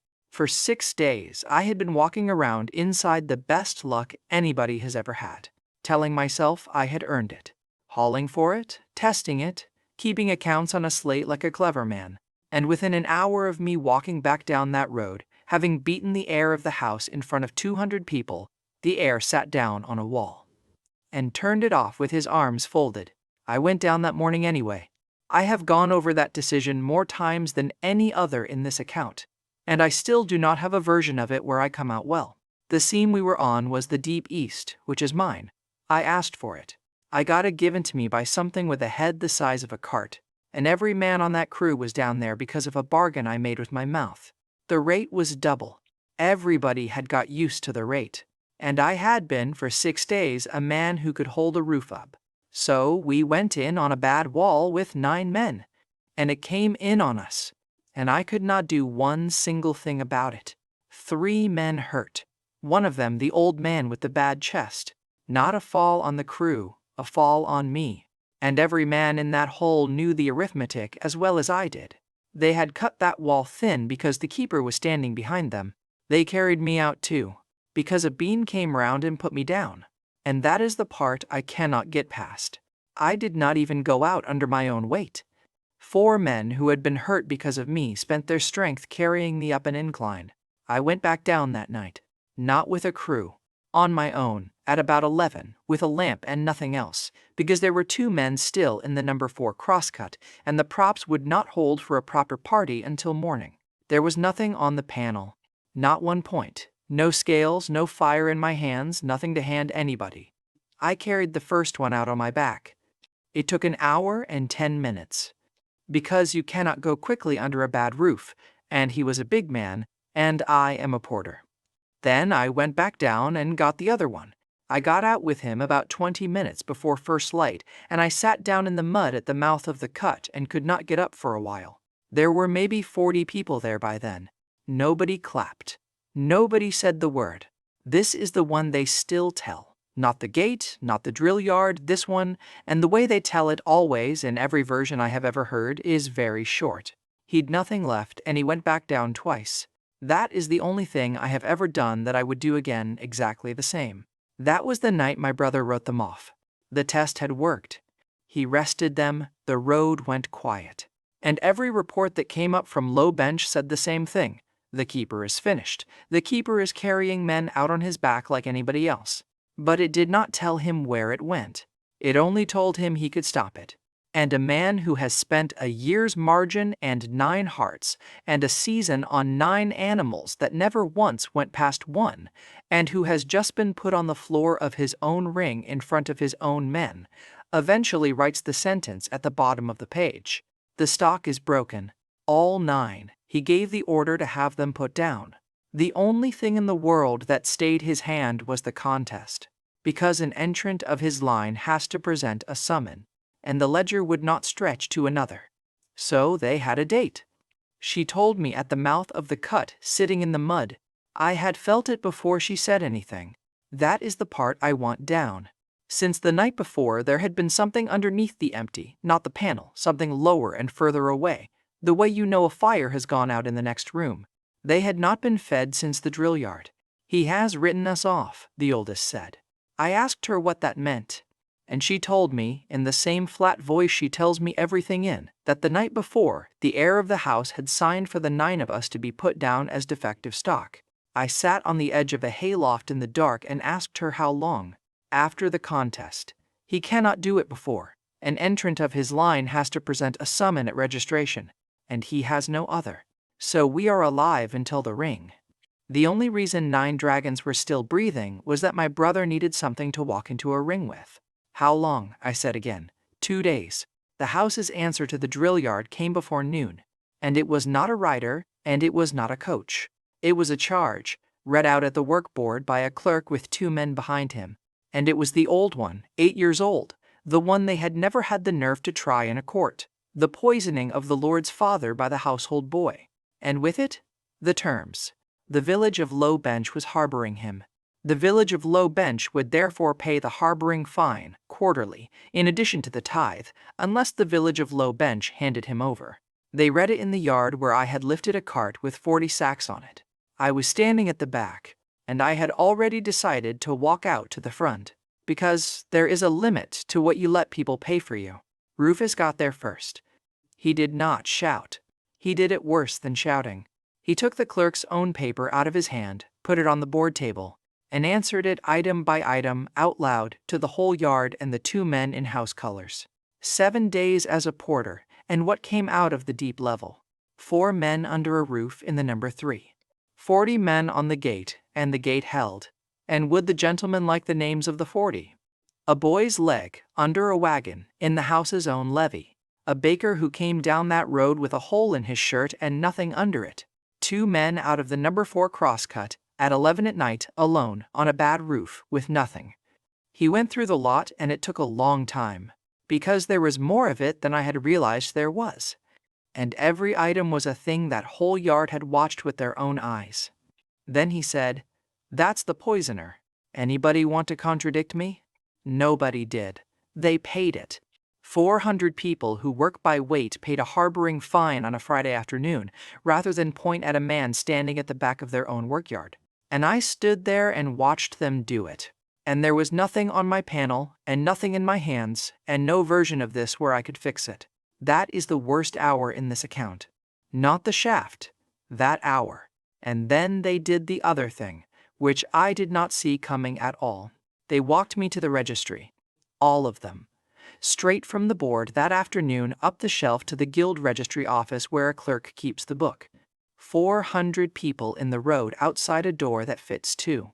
With the 2 housemen standing at the back of it having lost control of the day entirely. The registry clerk had to write it down in front of the people who had just been ordered to hand me over. Nobody used my name. Not one of them, the whole way up. They said the keeper, and the clerk asked twice whether that was a name or a trade, and in the end wrote both. Here is what I had worked out by then, sitting in the mud with nothing on the panel and 2 days on a chain. I had thought, right up until that week, that I was entering the summoning to be seen, to stand in front of every kingdom and have it said out loud, once in the open, what was done to me and by whom. That is a boy's reason, and I am not embarrassed by it. But it is not worth what it costs. The rule of the contest is not a prize.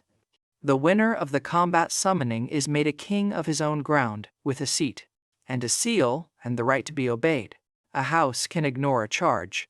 A house can buy a clerk, and outlast a village, and pay a fine to make a poisoning true. A house cannot ignore a king. There is one door in this world through which a feed boy is allowed to walk up to a lord, and tell him what he will and will not do with the things in his pens. And it opens once a year, and it opened tomorrow. I was not going there to be admired. I was going there to be obeyed. They read the rule aloud at registration intake, because the house sent a man to stop it and the board would not be stopped. Entry is open to any subject of a kingdom. There is no clause about a summon.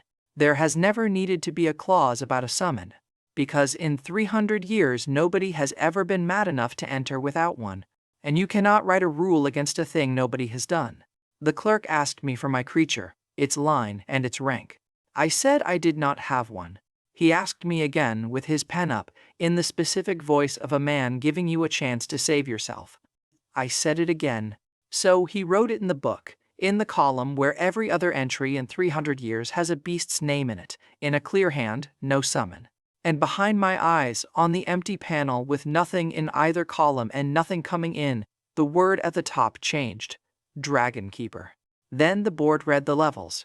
They do it after the entries, always, out loud, because the stands bet on it. A clerk reads down the sheet and the ground does the arithmetic with him. 2, 3, 3, 3, 2, 4, and there was a noise at that, an appreciative one, the way a crowd goes at a good horse. Then 5. Which was the Eastern Prince with the white cat. And 11,000 people applauded a 5. And he lifted a hand to them. And he had earned it.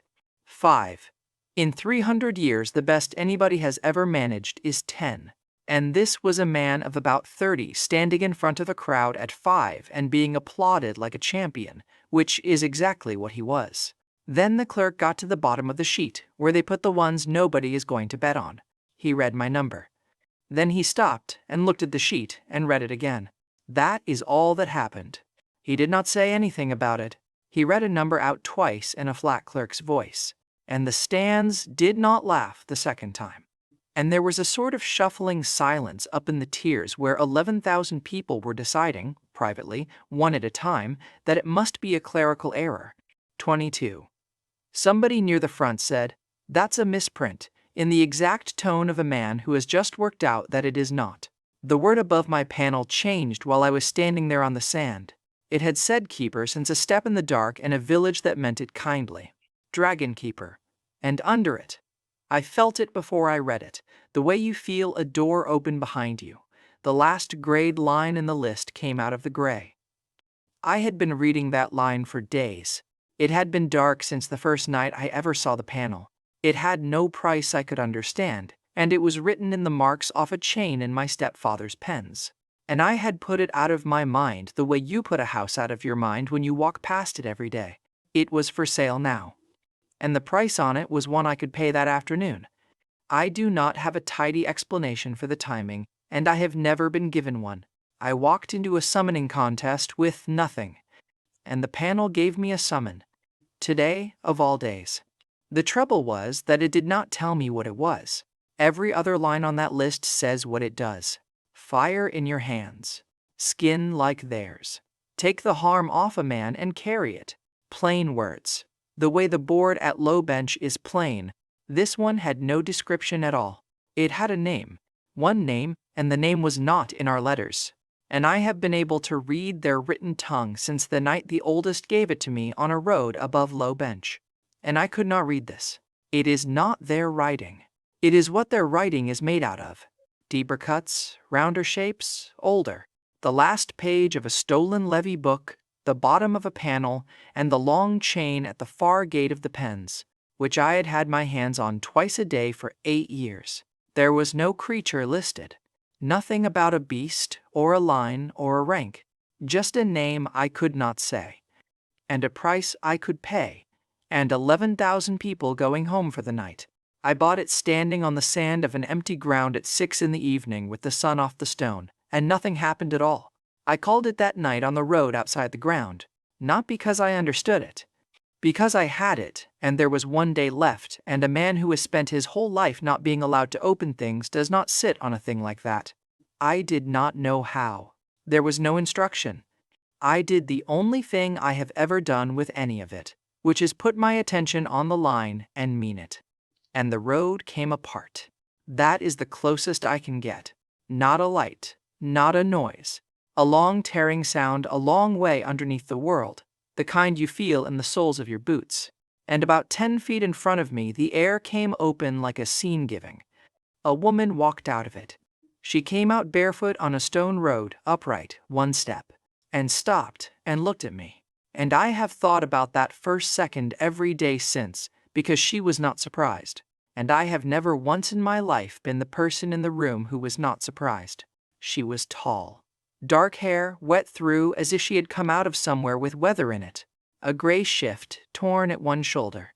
Older than me around the eyes and not old anywhere else. And she had the chains on. Iron at both wrists and a collar, with the marks cut into every link. The marks I could not read at the bottom of my own panel and could read on the ledger. The marks off the long chain at the far gate of the pens. The links behind her went back into the seam in the air and did not come out. I knew her, not from a face. I had never seen the face. "You," I said. "Yes," said the oldest. She said it out loud with a mouth standing on a road. And it was the same voice. It is the exact same voice. Level and tired, and further away than the distance between us. I have heard that voice in my own head in a flooded drift with a pry bar I could not lift. In a hayloft with nothing on the panel.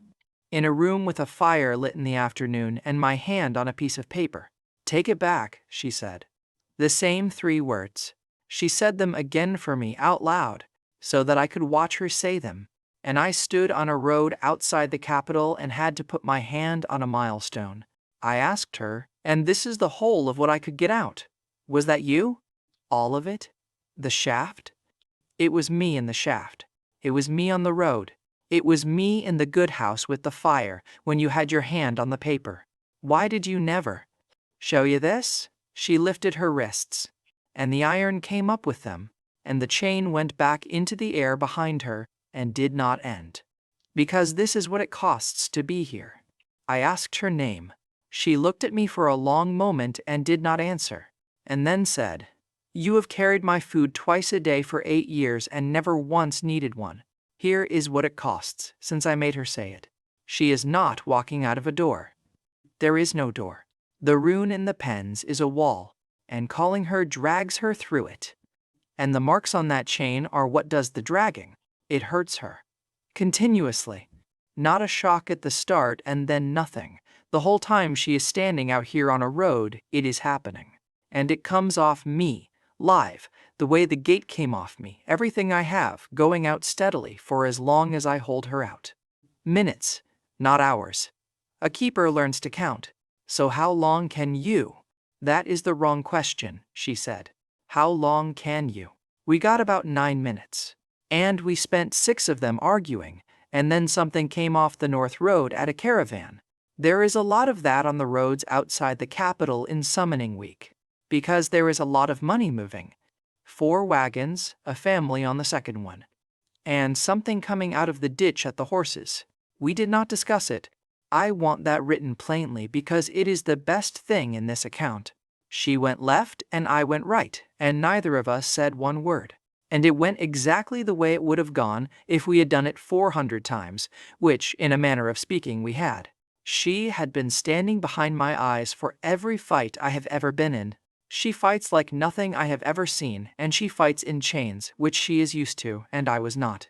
And once I put a hand out to take a hit off her, and she said, "No," without turning round.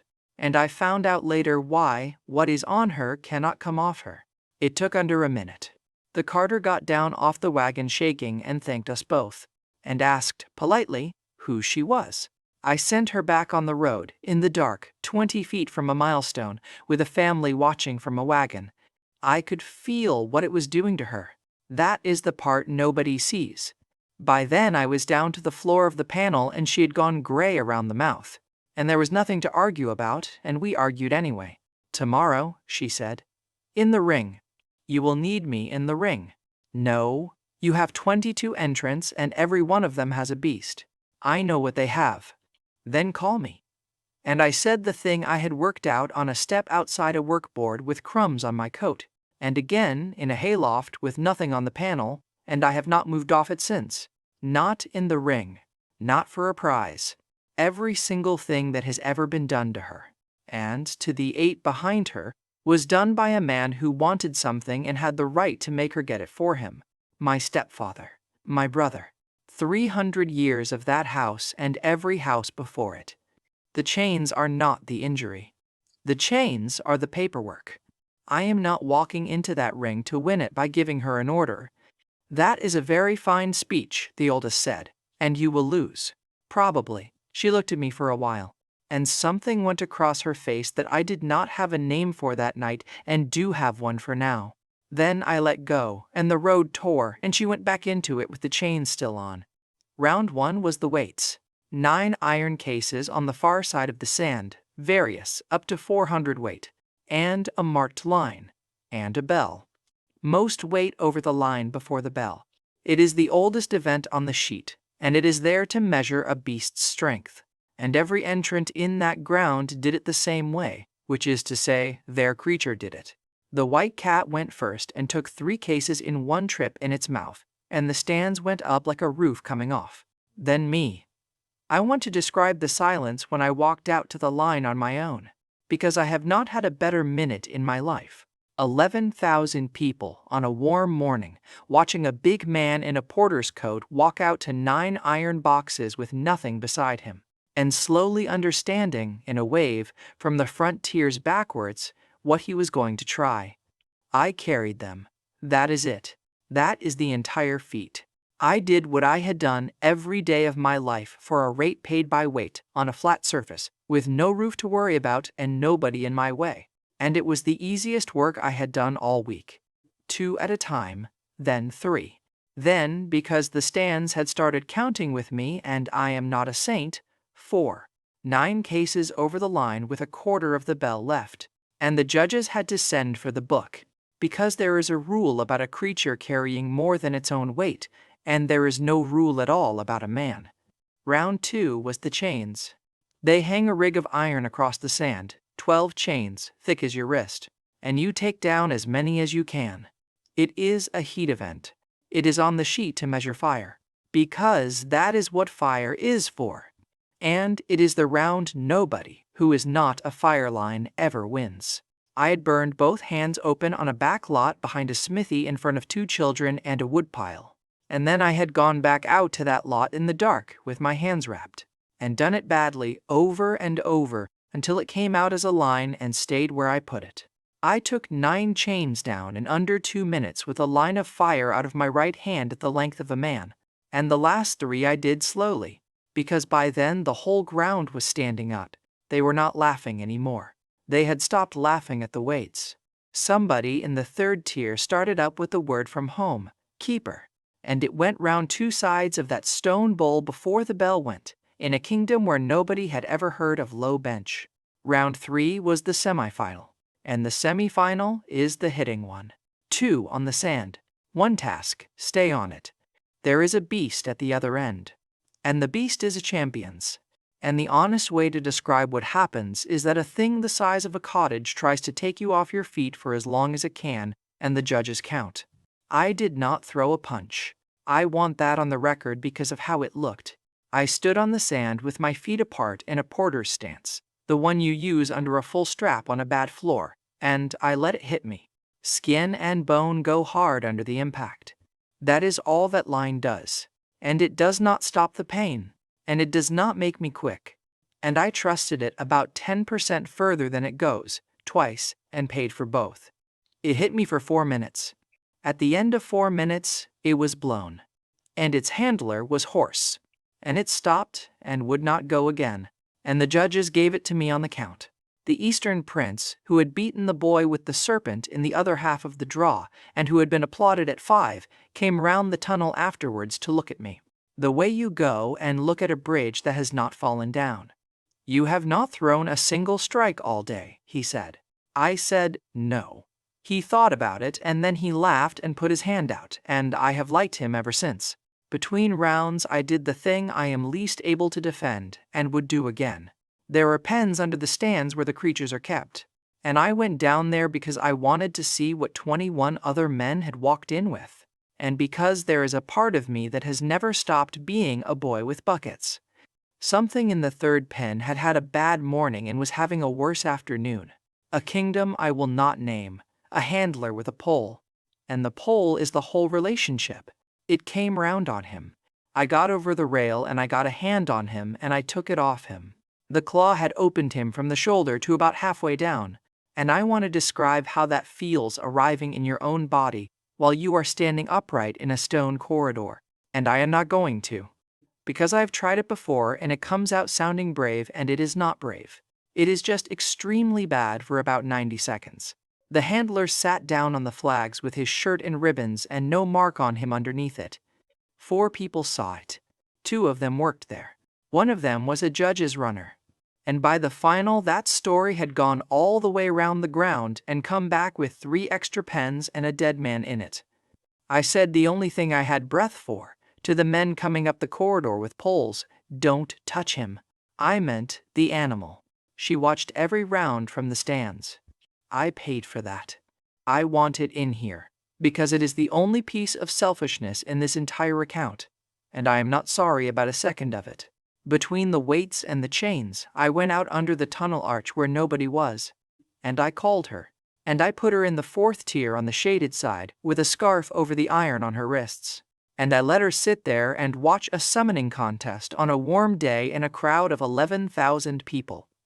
It cost me the whole of the gap between rounds, every time. I fought the chains hollow. I fought the semi-final on nothing but what came in during the round itself. She has been alive for something like 900 years across all of it, and she has spent every one of those lives in a stone gallery under a house. Nobody in that kingdom knew what was sitting in the fourth tier. They ate their food round her. A woman gave her a cup of water. Somebody explained the rules to her, at length incorrectly, and she did not clap. Not once, all day, at anything, including me, and every time I came off the sand I looked up at the shaded side to check. And she was still there, not clapping. And it is the only thing that got me through the third round. My brother came out of the far tunnel at the draw for the final. And he walked past the fourth tier on the way to the box. He looked straight at her. Not near her, at her. She was 2 feet from his shoulder in a crowd, in a gray shift with a scarf over her wrists. And he looked right into her face the way you look at anybody in a queue. And then he went and sat down. He has owned her since the bond day. He put the marks on his sleeve in a hall in front of a kingdom. He has stood in front of her gate with a heart in a box in the small hours, and fed her with his own hands, 4 or 5 times, close enough to touch, watching a number in his palm. He does not know her face. He was never once looking at her. She watched him all the way up to the box and she did not move. And I was on the sand 100 feet below with a card in my hand. And I have never been so frightened in my life as I was for those 4 seconds. The draw came out the way everybody in that ground had wanted it to come out since the weights. The house's line against the keeper. 9 names against 1 blank. They read his entry to the stands the way they read everybody's, 9, in order, everyone bonded, the greatest single stable in the history of the contest. And the ground made the noise a crowd makes when it is getting exactly what it paid for. Then they read mine. No summon. Nobody laughed this time. That is the only revenge I got all day, and it was enough for the whole afternoon. And then, from the box, while the clerk was still writing, my brother said a thing out loud that he did not think mattered, because he was not talking to me. He was talking to the men beside him, in the tone of a man being practical about stock at the end of a bad season. That win or lose, the 9 go down tonight. It carried, stone bowls carry. The people in the tier under the box heard it, and it came down through the ground the way things do. And by the time it got to me on the sand, it was 2 rows of strangers leaning over the rail to tell me. I stopped being a man fighting for a crown at about 4 o'clock in the afternoon. It came in while I was standing in the tunnel. 9 of them, one behind another, the last time it ever happened. And I stood in the dark under 11,000 people with my hand flat on the stone and took it. I knew by then what a good morning meant. I did not know it was a goodbye. I have gone over that too. They read the rule before the final, the way they have read it before every final for 300 years. And it is 1 sentence. Whatever you summon is yours to use. That is the whole law of the ground. It is not a restriction. It is a permission. It exists so that nobody can complain about what comes out of the sand at them.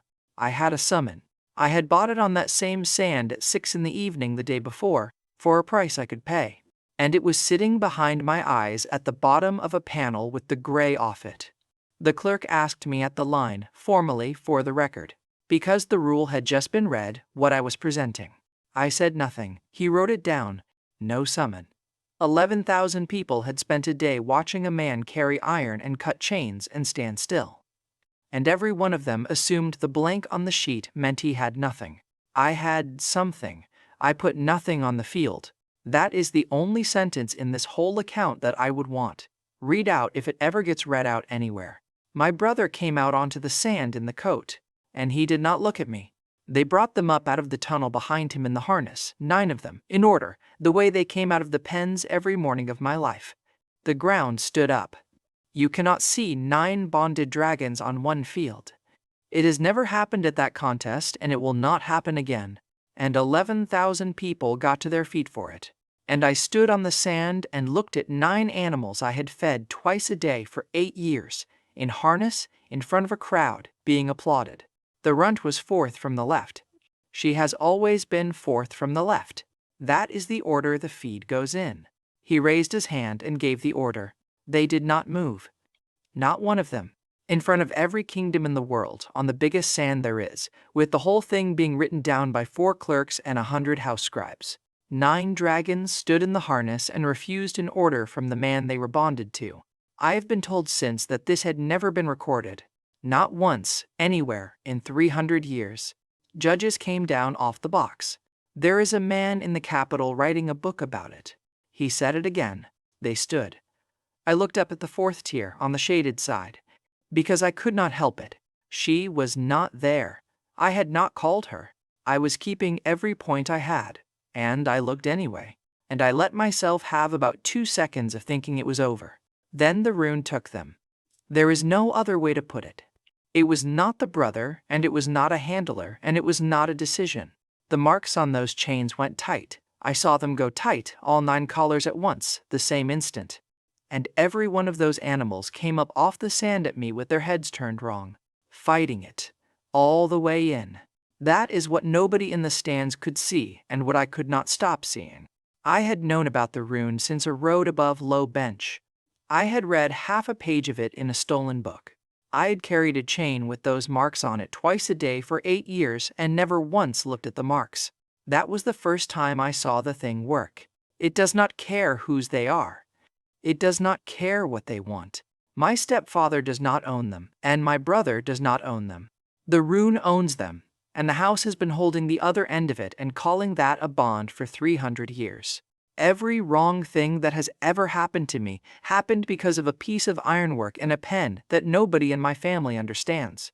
I lost that fight. I want to be exact. Because the version they tell has me winning it. And I did not win it. And what actually happened matters more. 9 of them. I had scales, and scales stops a hit and does not stop 9, and I got about 90 seconds before it stopped being a fight at all. It is not close. It was never going to be close. A man does not fight 9 dragons. A man is somewhere in the middle of 9 dragons for a while. I went down on one knee near the north rail with my arm out and nothing left on the panel and the noise of 11,000 people a long way above me. 11,000 people saying keep her. And she came out on her own. I have never had that explained either. Perhaps you cannot hold a door that hard against a thing that is standing right at it. She came out of the air at the rail with the chains on, and stood over me on the sand in front of every kingdom in the world. And 11,000 people had no idea what they were looking at. Call me, she said. No, call me, give me the order. I will end this in 1 minute and they will all live. No. She got down on her heels in front of me, which is a thing she has never done before or since. And she put her face level with mine.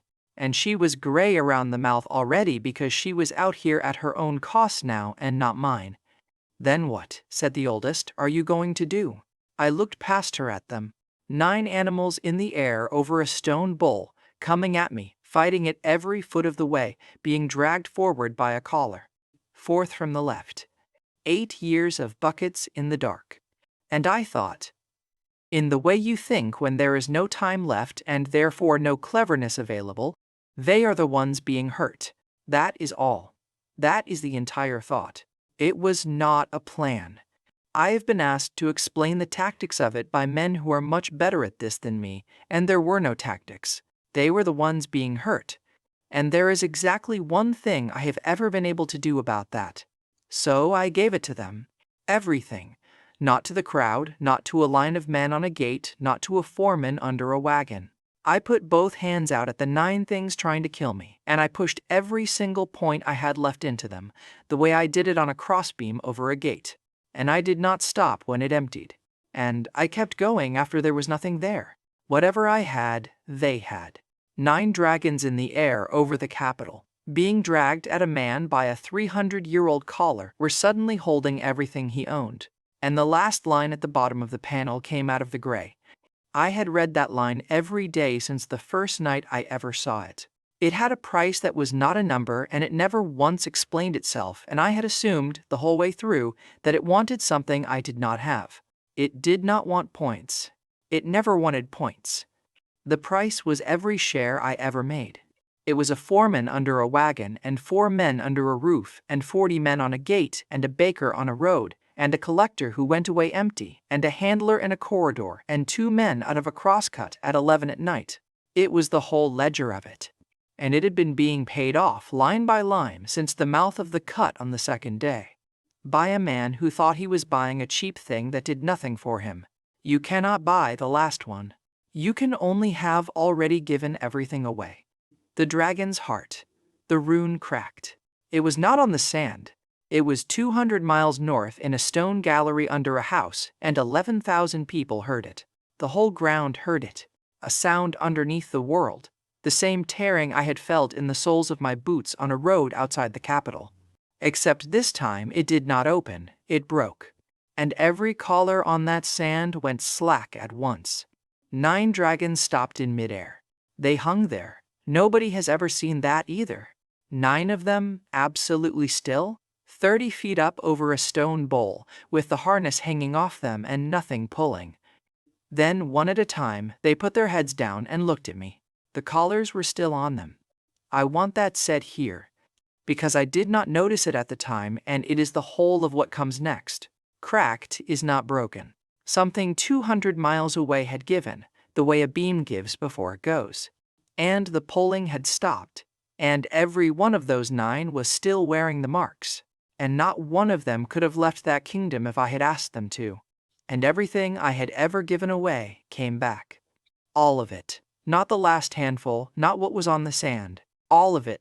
From the first day, every point I had ever pushed into another person's arms, the whole of the ledger, arriving at once in one man standing on a field with his hands open. Behind my eyes, the number went up and did not stop. I had gone into that ground at 22, and a clerk had read it twice, and 11,000 people had decided quietly that it was a misprint. It went past 30 while the board was still writing. It went past 50. It went past 10, which is the number that matters. 10, the highest any human being has reached in the whole recorded history of the world. 300 years ago, a man they still say the name of, and it went past it so fast that nobody in that ground registered the moment. It stopped at 99. The board stopped reading numbers out. A clerk stood up with a sheet in his hand and did not say anything. And the judges did not ask him to. And 11,000 people watched 4 professional men decide in public that they were not going to announce it. And the word above my panel, the one that had said keeper since a step in the dark, and dragon keeper since a table on the sand, settled into the last thing it has ever said. The ultimate dragon keeper. I won it standing still. That is the honest description. There was nothing left on the field to fight. The 9 were in the air and nothing was pulling them. My brother was standing at the north rail with his hand still up from an order that had stopped meaning anything. And the bell went, and a judge came down onto the sand and said the words they have said at the end of that contest for 300 years. No summon, nothing called, nothing on the field the whole match. I had one behind my eyes the entire time, and I never used it. And the only person in that ground who knew was standing 10 feet away in chains. They put the seal in my hand on the sand. You do not wait. They do it there, in front of everybody, because the whole point of the thing is that a kingdom watches it happen. A king of his own ground, a seat, a seal, and the right to be obeyed. I had had about 4 seconds to be a king, and I already knew exactly what I was going to spend it on. I had known since the mud with nothing on the panel and 2 days on a chain. I said it out loud, on the sand, into the biggest silence I will ever stand in front of every kingdom in the world and 4 clerks writing it down. Nobody touches the 9. Not tonight, not ever, not by any house, not by any bond, not by any order signed by any man in this world. 4 clerks wrote it down, which is what makes it a law and not a speech. The coal died on a stone floor in front of 11,000 witnesses about 90 minutes before it was due. He stayed at the north rail a long time after the bell. I did not see it. I was being handed a seal. But there were 4 clerks and 11,000 people. And one of the clerks put it in the record. Because clerks put everything in the record. Every heart. The one in the salt box at 2 in the morning. The second one the next day. The S rank in the ice, and the 2 at once, and the 9 in a single night, and the 9 on a hand cart an hour ago. 13 feedings. A season. A fortune. And a tally that read +1 every single time, because 1 is what he was owed.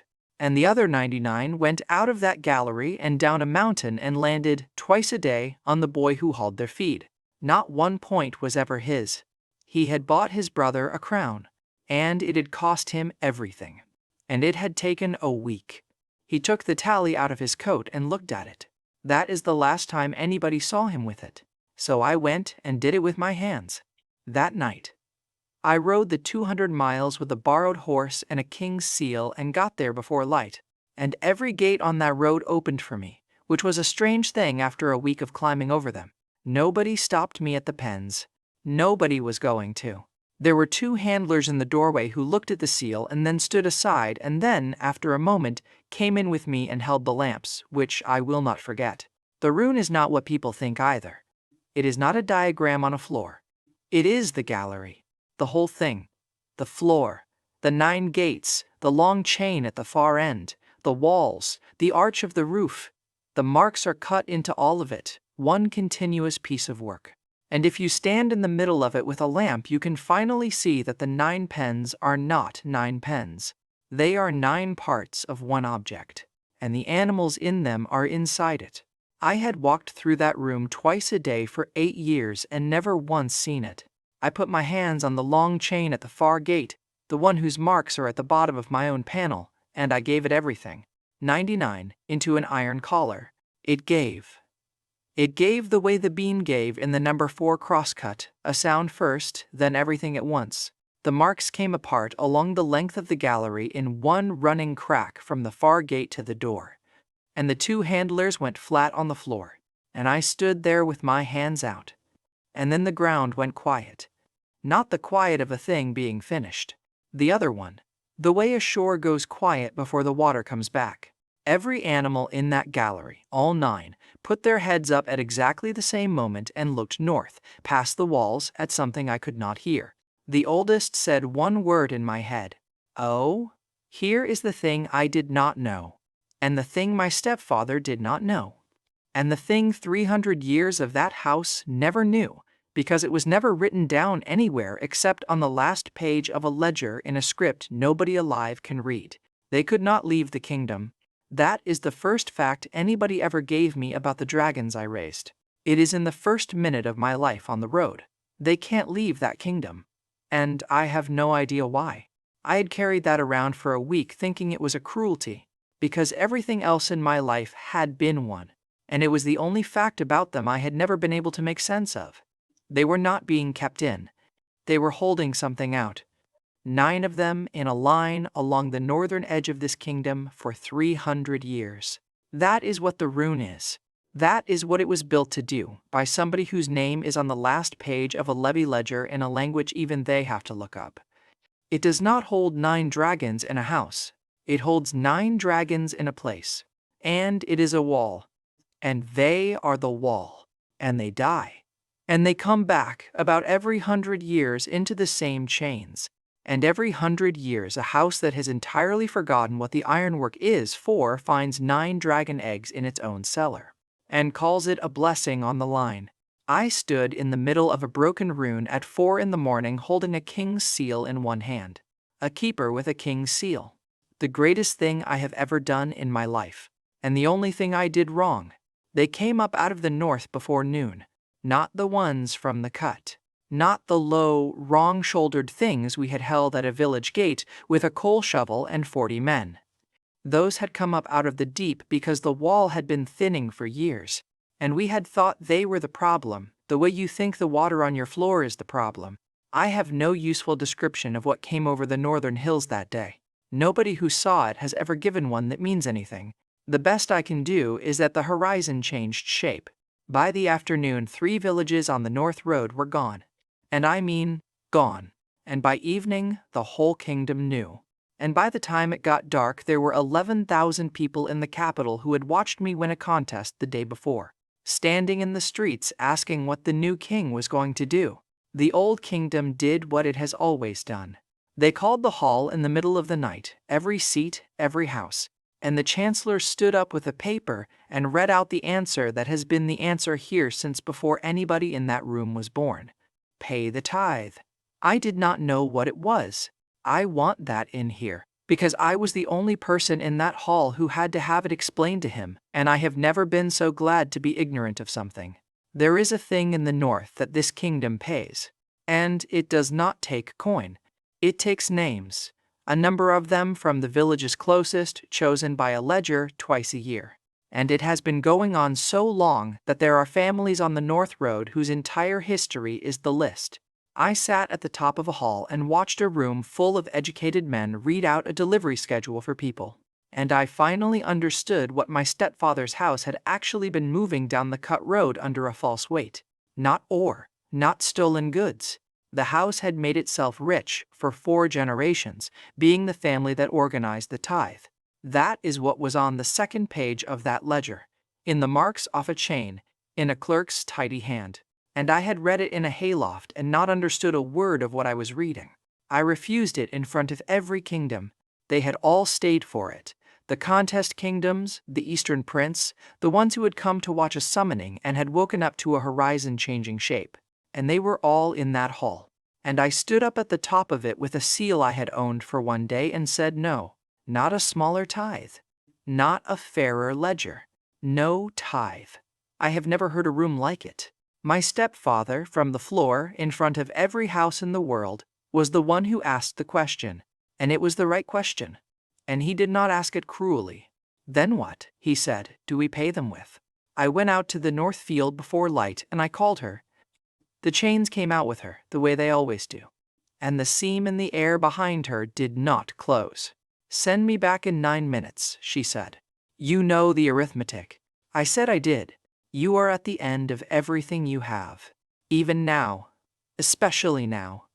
I said I knew that too. She looked at me for a long moment on a cold field with the horizon doing what it was doing, and I watched her arrive at it a full second before I said anything. Because she has been inside my head since a flooded drift, and there is not much I get past her. Don't send me back this time, the oldest said. And then, because she is not sentimental and she does not do speeches, she gave me the other thing in the same breath, the way you hand somebody a tool. Vashti, I asked her what. You asked me on a road outside the capital and I would not tell you. That was not modesty. A name is the only thing in 900 years that nobody in that house ever took off me. And I was not going to have it said by somebody who was going to send me back. Vashti. 8 years of buckets twice a day in the dark. And I had never once had anything to call her. So I didn't. I am not going to be able to make this sound like anything. Holding her out is not an act. It is not a thing you do and then it is done. It is a tap left open in you. And it runs the whole time. And the number behind my eyes started going down from 99 at about the rate a bucket empties. There is no clever version of it. I stood in a field in the north of a kingdom I had been given the day before, and paid for a woman to be allowed to stand in it beside me, continuously, out of everything I had. And I did not stop. 2 minutes. 4. And 200 miles south, in a broken gallery under a house, 9 gates that had been shut for 300 years began to come apart.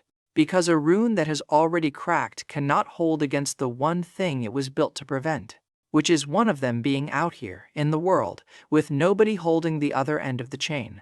The runs went first, 8 years late, 14 hours after she was due to be put down as defective stock, on the order of the man who owns her. Then the other 8, one after another, in the order the feed goes in. I felt every one of them open. That is the only part of that morning I would keep. Then I did the thing I have been doing since a wagon went over on a boy's leg outside a mine. There were 9,000 people in that field. Soldiers, the levies of 4 kingdoms, the whole of 2 villages who had refused to move, and the Eastern Prince with a white cat and a sword he had never had to use. And out of the cut in the south, coming up the road all day and all night, because somebody had asked them, and asked them properly, the way you ask and not the way you order. The wild ones, all of them. Every gallery under that mountain that we had cut into and apologized to, I put my hands out and gave it to the whole field. Not a line, not a gate. Everything in front of me, all of it at once, for as long as I could hold it. And behind my eyes, 99 went down through the 50s and the 30s and did not stop.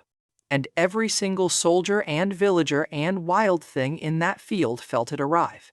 And I have been told that the noise they made went for a mile. And then the 9 came over the hill. Nobody summoned them. I want that to be the last thing said about it, because it is the whole of what this was for. Nobody called them. There was no order, no bond, no chain, no rune, no house, no seal, and no king. 9 dragons crossed 200 miles in the dark under their own power because they decided to.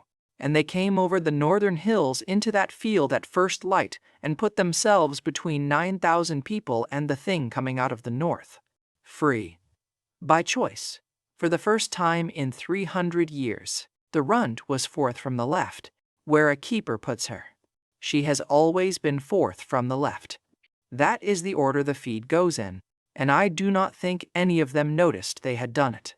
And I sat down in the mud of a burned field and laughed until I could not breathe. I went down to the pens afterwards, on my own, because I wanted to look at the room with the marks broken. You can read it now that it is in pieces. Some of it, anyway. There is a name at the far end, cut into the floor under where the long chain used to sit. And it is not a house name, and it is not a king's. And the date beside it is 311 years ago.